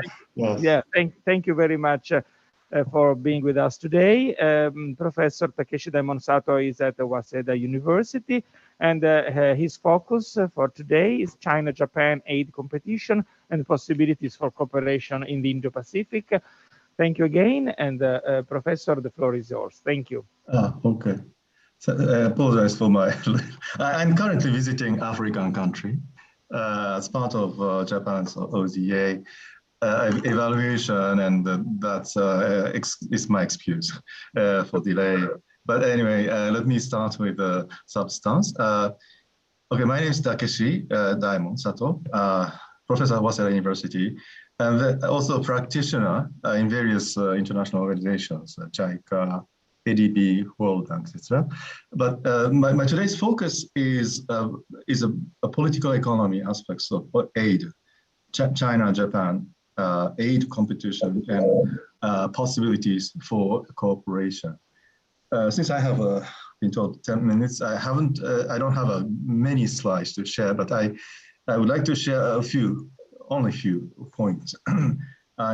Looking from Japan's perspective, which country has Japan been focusing on since around early 1990s? This is the ODA, official development assistance in net disbursement. So the blue is China, People's Republic of China, how Japan has assisted PRC, which was a #1 recipient of Japan's ODA until around 2008 and 9. But now it is showing great decline or even minus. Minus means the loan, Japanese loan is borrowed by China is returning to Japan. So actually Japan is assisted by China in the numbers. But this money goes to India. So now India is receiving more loan, ODA assistance from Japan. Around that time, turning point is 2005 or 6, or around the Beijing Olympic in the past, the first one. And because we considered India is strategically important partner as part of free and open FOIP, or free and open Indo-Pacific. So it is a turning point, turning the allies, turning the client from China to India, not only economic reasons, but political economic reasons. So that is a turning point. And this corresponds very well with the economic size of those countries in question and the years of financial crisis 2008, Beijing Olympics 2008.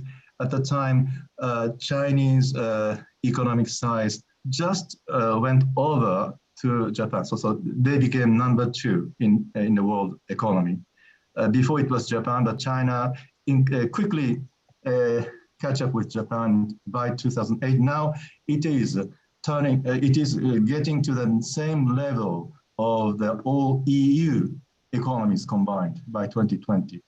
So there is, it is by 2021, I'm sure Chinese economic size is nearly the same as the EU combined or even higher. So I mean, that's economic size, and that explains you know, why there's whatever they do in intervention, in assistance, investment, etc., is very big. So in size. And by the way, India in this graph is located as an orange line at the bottom. So India is not as large as, it's not as important as China in terms of economic size right now, but it has also catching up with the rest of the world, and the other, the UK, India is nearly the same level in terms of economic size as of now.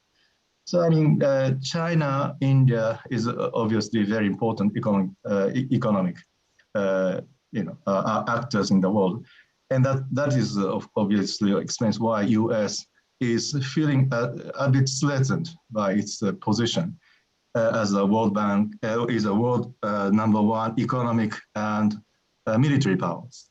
And that's why that may explain a part of the aspects of the new Cold War between China and US. And I'm not talking about Cold War, that the ODA, but whatever the ODA is very much linked to what the diplomatic policy and domestic policy is related. So they are not separable. So that's my point. And by now, when the pandemic crisis 2020-2021 is over, this is the current situation. And this is the turning point 2008 in the previous Beijing Olympics, and the recent Olympics in Beijing or Tokyo is the turning point for in the change of actors. And obviously this is well discussed by many people, I'm sure, but so this is a well-known scheme of Belt and Road Initiative, and with which Japan's position has been a little bit taking a distance with this Chinese ideas of BRI for geopolitical reasons mainly. So obviously we're not you know, directly opposing to BRI, but counter-proposing the free and open Indo-Pacific. So focusing on India instead of China, and focusing on Indochina and Southeast Asia. So that's the area. I mean, Indochina and Southeast Asia is the area in which China and Japan are most severely competing in terms of the you know, the market share and ODA, because ODA in many areas like railway or power generations is a zero-sum game, not win-win game. So if you take this country's railway or power, you're losing. That's the case. This happens to Indonesia in terms of high-speed railway in 2015. And that's also the same year Japan won the bid over China in terms of India's high railway in the same year. So that's a India, but of course, India is also strategically important. But you see, there's also another added to that. On top of that, there is other strategic implications of that, which is quadrilateral strategic alliance between US, Japan, Australia, and India. And this is considered to be more strategic and even military. So it has been received with very much concerns by China. So they criticize a lot about that, initially proposed by Abe, etc. So because we wanted India to our side, contrary to what Japanese government had expected on Quad and FOIP, and India, expectation on India, there is some disappointment made in a recent meetings with and Prime Minister Modi in New Delhi 2 days ago or last week, following the situation in Ukraine. So this is just some two paragraphs I just extracted from them. So that they did not mention anywhere about Russia here, but they mentioned the Quad. They mentioned Quad, and it's important in terms of dealing with COVID and emerging technology, climate, etc. But then cybersecurity, space, and so on. So there has no mentions about China there, and the second paragraph, the prime ministers expressed that there's serious concern about the crisis in Ukraine. They expressed just concerns. That is considered to be a diplomatic defeat for Japan. Also recognition that India is not, of course, India depends a lot on military weapons on Russia. So we do understand, but India was part of the Quad and part of FOIP. And it doesn't mean that they fully appreciated the value and so on, what Abe wanted to imply there. So that's a hard realities that we face now. So India is our allies, but we have to take the current issues as a very serious case study. And I mean, it is not that India is part of us, but it's also part of the other side. So I mean, that's a very complex issue. But the issue, Japan's position on assisting India is still going on, hoping that the alliance of Indo-Japan will result in as a good counter proposal to the BRI pursued by China.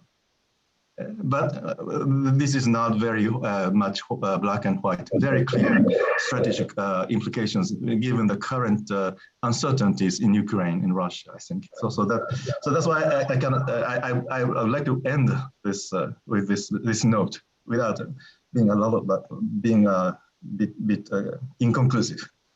Yes, for the discussions. Thank you.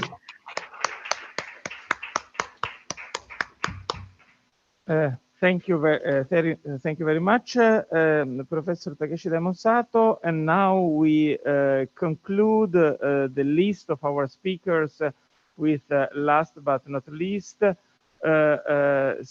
is from Berlin, Dr. Gudrun Wacker. She's an expert and a scholar at the German Institute for International and Security Affairs. Dr. Gudrun Wacker has always focused on the relationship between the European Union and East Asian, and she has been working on the Indo-Pacific from the European perspective. So I think this was a great focus for the last speech today, so we can reflect on the role that the European Union can play and possible arenas of cooperation between the EU and Japan. So Gudrun, thank you very much again for being with us today, and the floor is yours for your talk. Thank you very much. Yes, thank you, Giuseppe. I'm very happy to be here. I would have preferred to be in Torino, but consider yourself lucky today, no, yesterday, the infection rate for the first time crossed the 200,000 per day in Germany. So I'm happy to stay away. But I'm happy to be able to participate in this way.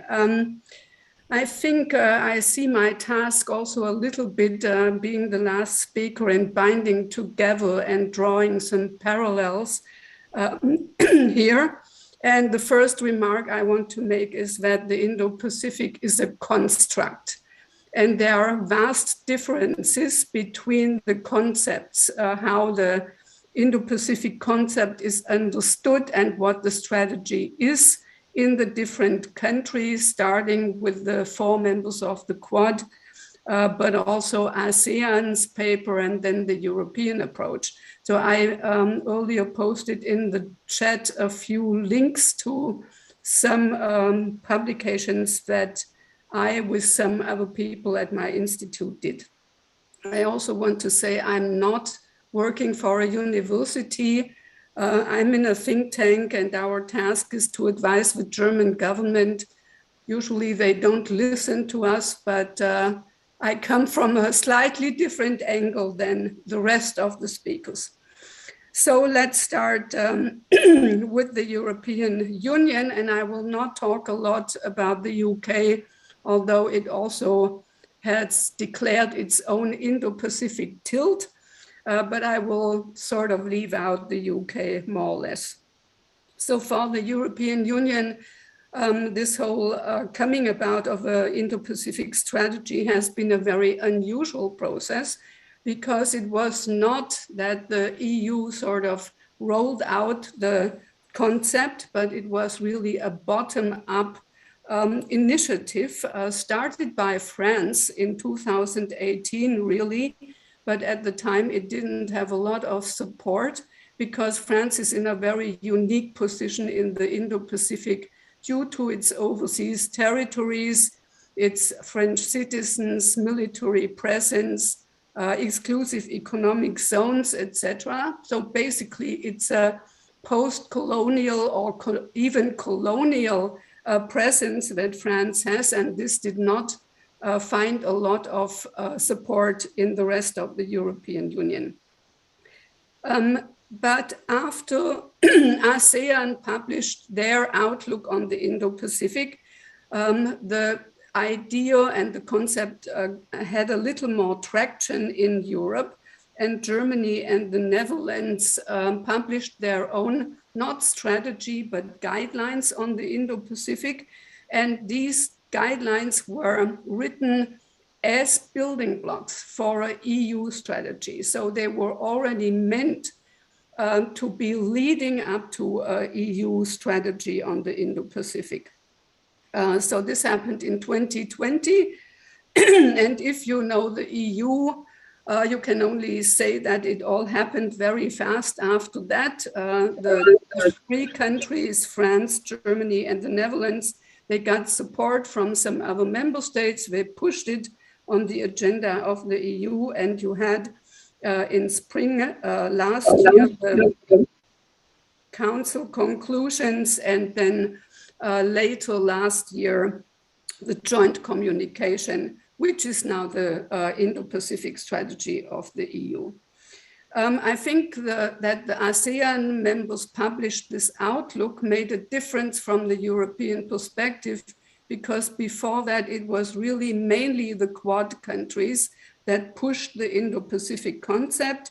And this was sort of Indo-Pacific and Quad were basically the same thing. and the Chinese reaction to this effort, as they saw it, to contain China's rise was seen very negative, and so the Europeans were sort of in a wait-and-see position.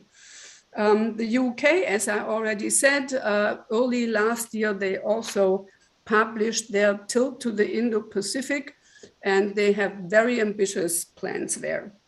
So where do we stand, and what's the assessment of the European goals and the major pillars? I think it's very, very compatible with what we heard about Japan's major objectives.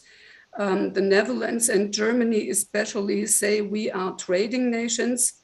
We depend on open markets. We depend on open sea lanes. But we also see that the rules-based international order is challenged in the Indo-Pacific. They don't say explicitly by China's rise, but it's implied. So the idea of the European approach is, first of all, to diversify our own relationships in the region beyond China, because in the past, when you talked about Asia, after 2 minutes, you talked about China and nothing else. So diversify the relationships, deepen the partnerships, and offer some sort of alternative to this kind of binary choice between the US and China. This is how I see the major goals. So the EU wants to make a bigger contribution, seeing that this is the region where the future of the international order will be decided, because the challenge mainly comes from China. Now, it's not that the EU is new in the Indo-Pacific.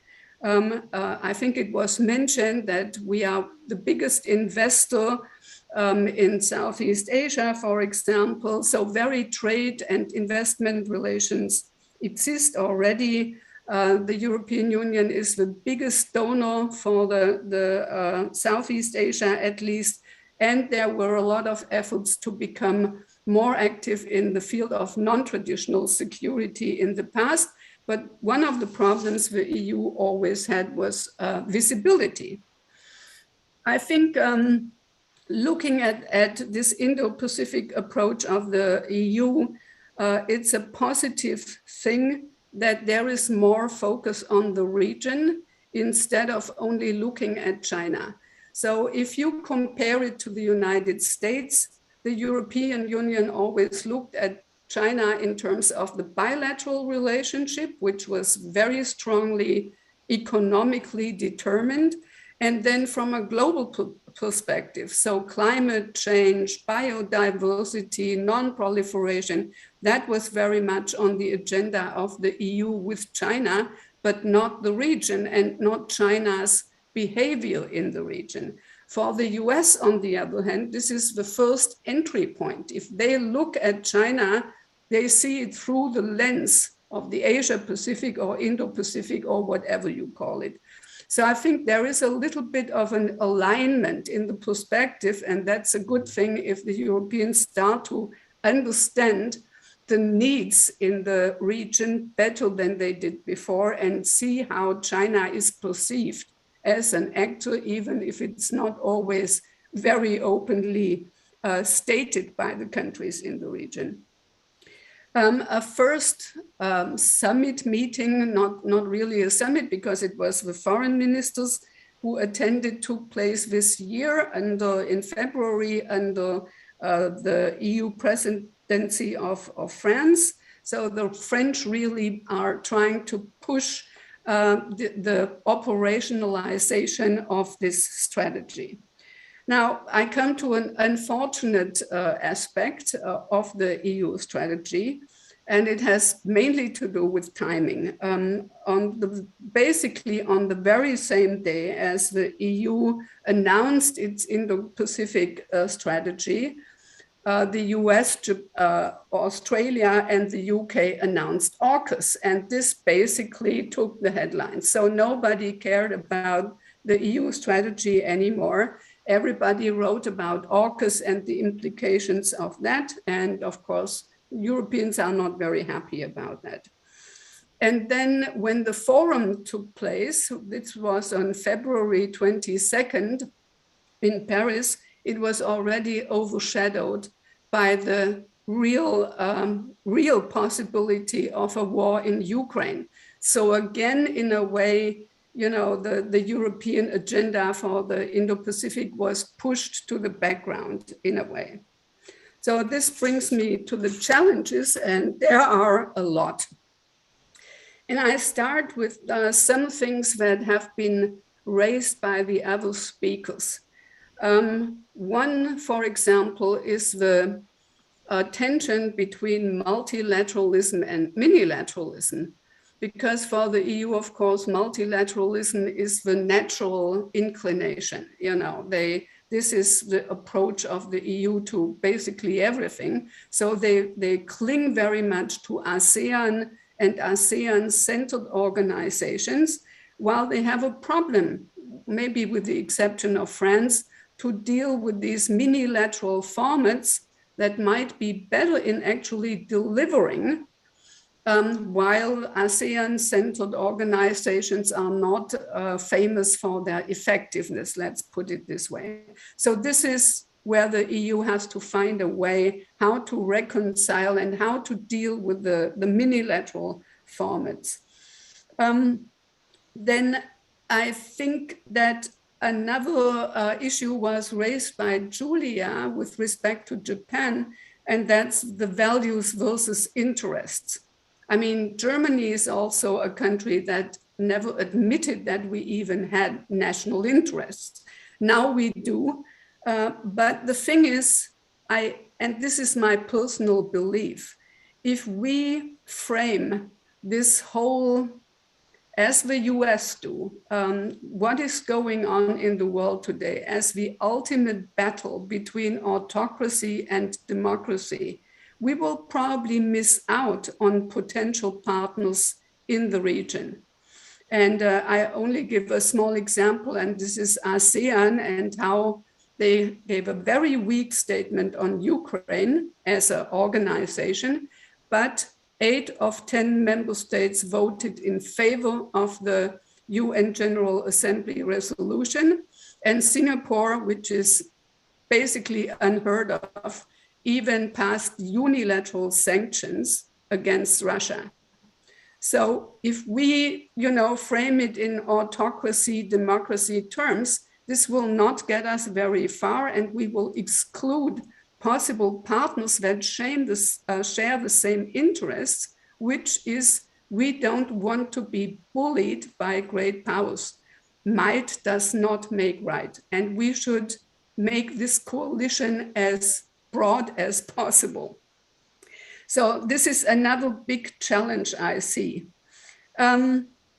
But the biggest probably now in light of the Ukraine crisis and Russia's attack is that if we don't follow up and follow through on the Indo-Pacific, we will again, as the European have, you know, created a lot of expectation and then fall short in reality. And the risk is very high because, of course, Russia and its behavior forces the European attention back to our immediate neighborhood. This is clear, but this is not only a matter of perspective, it's also will have implication in real terms. For example, there is a budget for capacity building. It's called the Peace Facility in EU speak. And this budget was earmarked also for capacity building, for example, on maritime domain awareness and other things in the Indo-Pacific. But now this budget for this year and next year is 100% swallowed by the new situation we are facing with Ukraine. So there are very practical problems as well.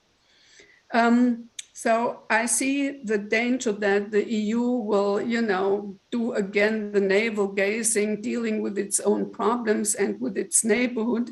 and forget that there is the Indo-Pacific and its significance hasn't changed, not in economic terms, not in geopolitical terms. So we need to give this some attention.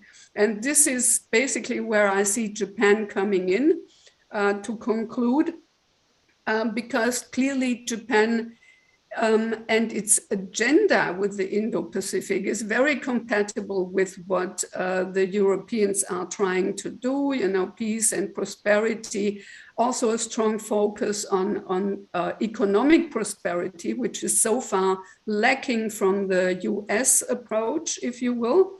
I mean, it has been announced, but let's wait and see.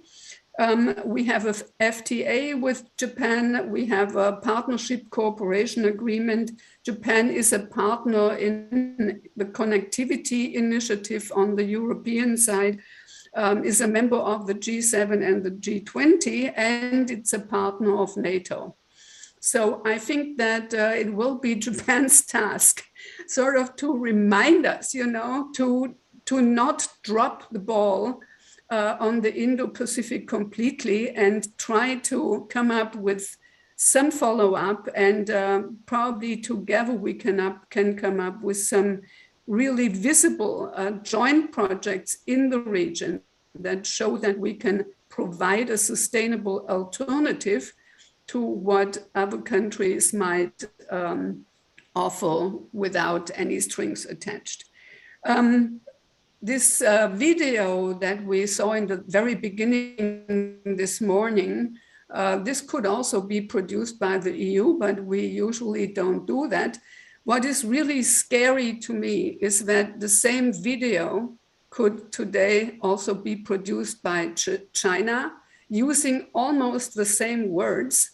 And this is the final challenge. We are living in a world where it's harder and harder to, you know, discern what is real and what is not, what is fake news, what is disinformation, and how words are twisted in a way. If you look, for example, at the Russian-Chinese joint statement, it talks about Russia and China being the real democracies delivering to their people. And it's mind-boggling, you know, and how will we deal with this challenge also, because the disinformation of Russia and China does not primarily aim at the West. It's aiming at Southeast Asia, at South Asia, and I think there is fertile ground for this kind of propaganda to take root. And we will certainly not be able to counter it by rolling out our own, you know, falsehoods and propaganda. Thank you very much.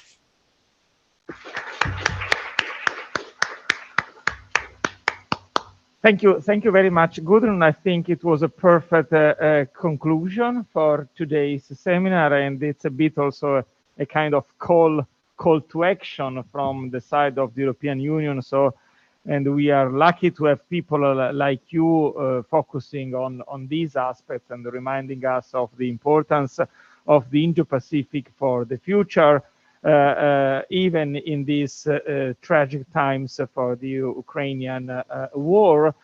So I would say that you know, in our university, in our courses, we have been looking at this part of the region, and we will continue to do so, because we really believe that the future of all of us belongs to what is going on in the end in this region. Call it the Indo-Pacific or the Asia-Pacific or East Asia. So I think we have some 15 minutes for the Q&A session. So if you want to ask your question, and if you are in class, you can just raise your hand, and you can come here and ask the question yourself. Or if you are online, you can just please write your name on the chat, and our media manager, Francesco Merlo, will pick you up and you can open your mic and the camera, and you can put forward your question. So please. And I encourage also my students who have been working on the strategies to come forward with their comments or questions and consideration.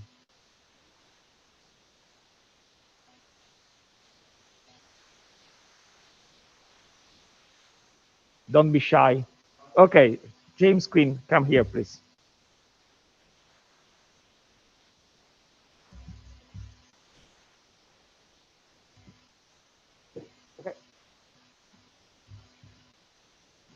Thank you, Professor.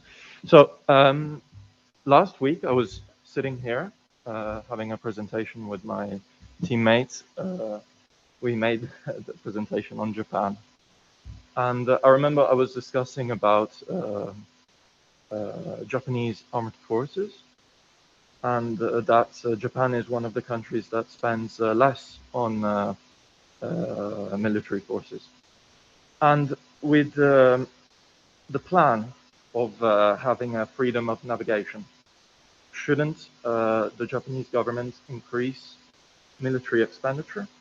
And is that something feasible with the constitution and everything? I'm asking the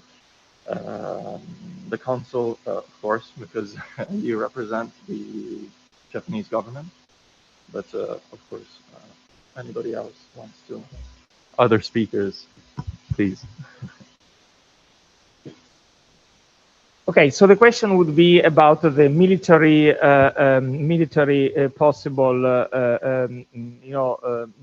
the necessity to have a proper military presence in the region to foster, to defend the very principle of free and open Indo-Pacific. Meaning, can a strategy like the free and open Indo-Pacific being pursued without a stronger military build-up of Japan in the region? I don't know if some of the speakers would like to pick up the question. Otherwise, we ask Mr. Consul.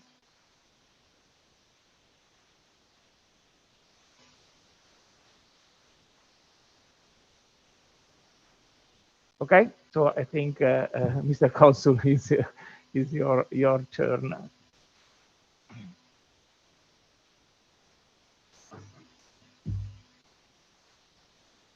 Thank you, thank you.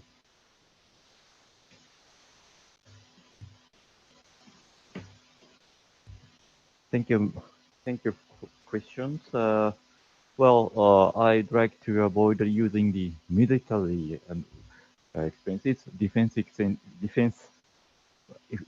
for defense forces. But, as I said in my statement, by the Foreign Minister Hayashi on the 22nd of February, he said the strengthening of Japan's own defense capabilities. I mean, we have to strengthen our defense capabilities surrounding our country, and together with the Japan-US alliance. These are the core of Japanese defense policy for that.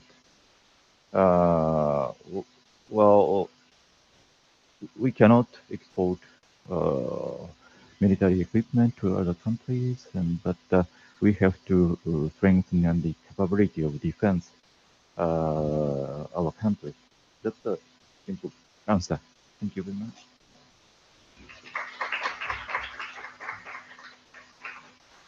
And thank you also for reminding us the official name, which is the Defense Forces, of course, of Japan. There are constitutional constraints, and I think that these constraints are going to stay there for the time being, of course. Okay.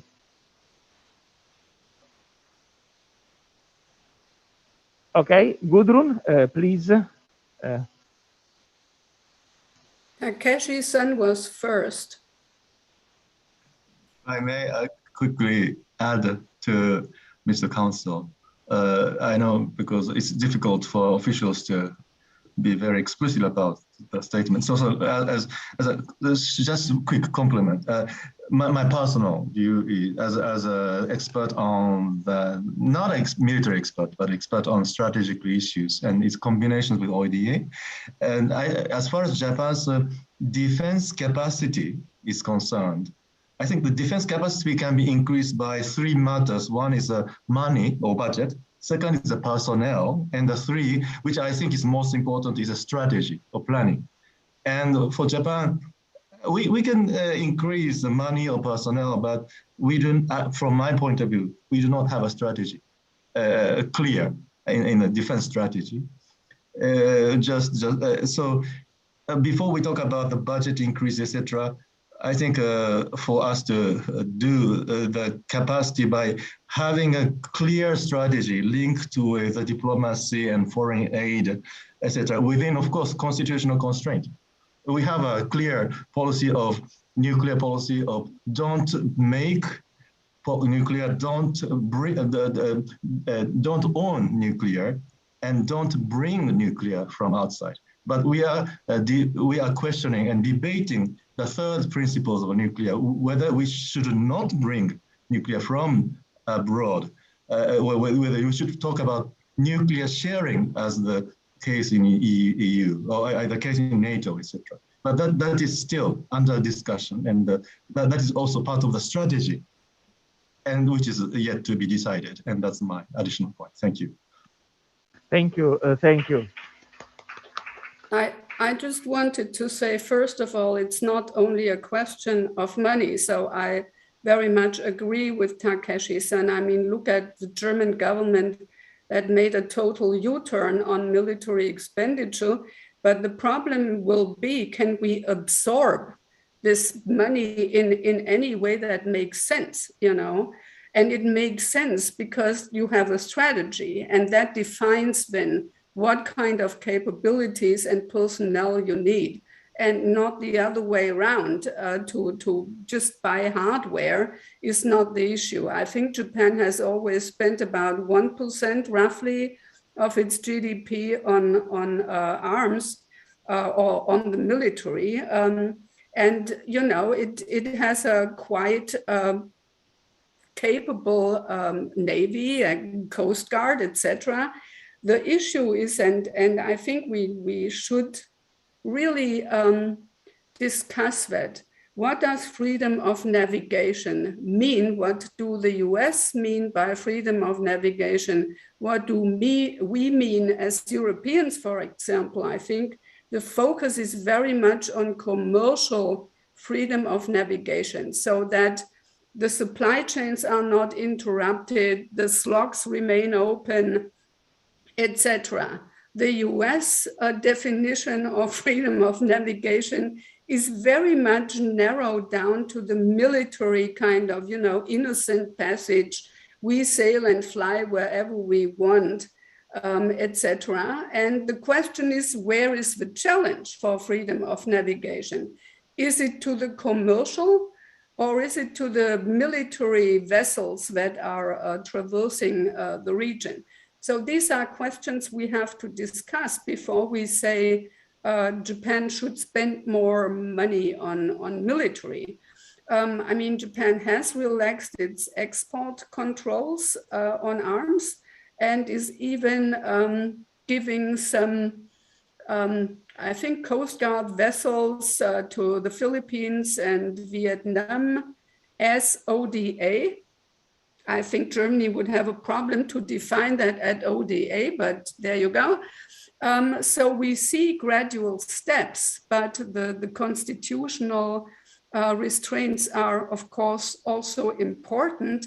And one thing that is specific in Japan is also that the companies that produce arms are mostly civilian companies. So they also have to deal with public opinion in the country.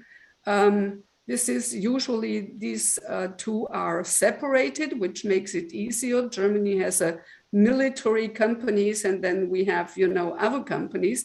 But in Japan, this is really a unit. And so you also have to look for what public opinion says about spending money on that, exporting arms and things like that. Thank you.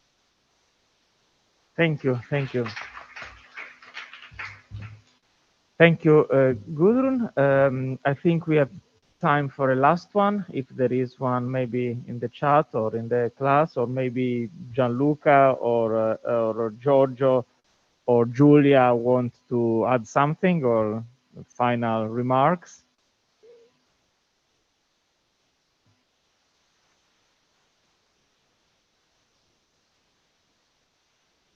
Gianluca, maybe. Yeah. Yes. If we don't have questions, yes, that's quite interesting. Like as I said, as I touched briefly upon during my presentation, all these overlapping things of minilateralism, multilateralism, and acronyms, springing out from everywhere.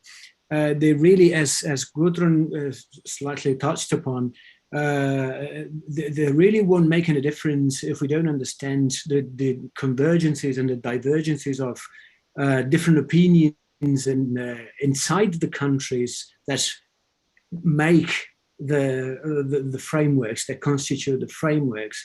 So what's for us as a regional order, a liberal order, post-liberal order, might not be a liberal order for other countries.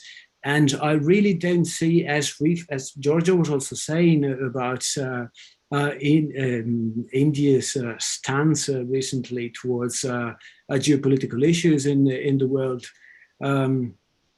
it doesn't really make sense unless we have real mutual interests. And what I could say might have some hope there is how middle powers deal with peripheries. So how they deal with influence in other countries, not directly India, not directly the big powers, China, but other countries. So the weakest countries in ASEAN, for example, or Oceania, for example. Nobody talks about that when we talk about Indo-Pacific. And the reason why Japan is so active in Oceania is that because they have a very live memory of what happened in case of a war between in the Indo-Pacific region. So that is, I think, a point that we should really take into account when talking about new developments and frameworks, either economic, political, or security frameworks in the Pacific. Well, thank you, Gianluca. I think this is a good point to conclude today our seminar, because as I was telling at the very beginning, this seminar is is within the framework of my lab, which is called Regional Dynamics in the Asia Pacific, and I think that a seminar like this one, is a testimony, is evidence of the fact that the situation is really very dynamic. It's very dynamic, and I would say that the region is in flux, and that's why you see, Gianluca, this overlapping, and as Gudrun, Giorgio, and Julia, and Koga, they would point out that there are contradictions, but contradictions are, of course, quite normal when you are framing a region, when you are looking into the future, when you are recreating spaces and narratives of spaces. So in the lab, we have spent 3 sessions working on the definitions of a region. So even defining the region is a problem, and is crucial to understand. So I really thank every speaker. I think it was a great session. So many thoughts and reflections, and of course we don't have solutions, but I think that, as Gudrun was saying, in the end, the European Union and Japan share much of their vision of the future, especially also because we share some bad memories of the conflict of the Second World War, and we as democracies have been working so much on making sense of conflicts and the real tragedies that conflict bring about in the world. So I think that this is a good chance for us to reflect on the relationship with Japan from the Indo-Pacific point of view. And I'm sure there will be other chances and occasions to talk again about these issues, and to people online, to my students in class, to speakers, to the consul and vice consul, and Professor Anna Caffarena. Thank you very much for joining us, and stay in touch with T.wai and the YouTube channel of T.wai, and you would be able to watch again this seminar on our channels. And I would thank in the end Mr. Francesco Merlo, the media manager of T.wai. Without him, this hybrid event would not have been possible. So thank you again, and thank you everyone, and stay in touch. Thank you.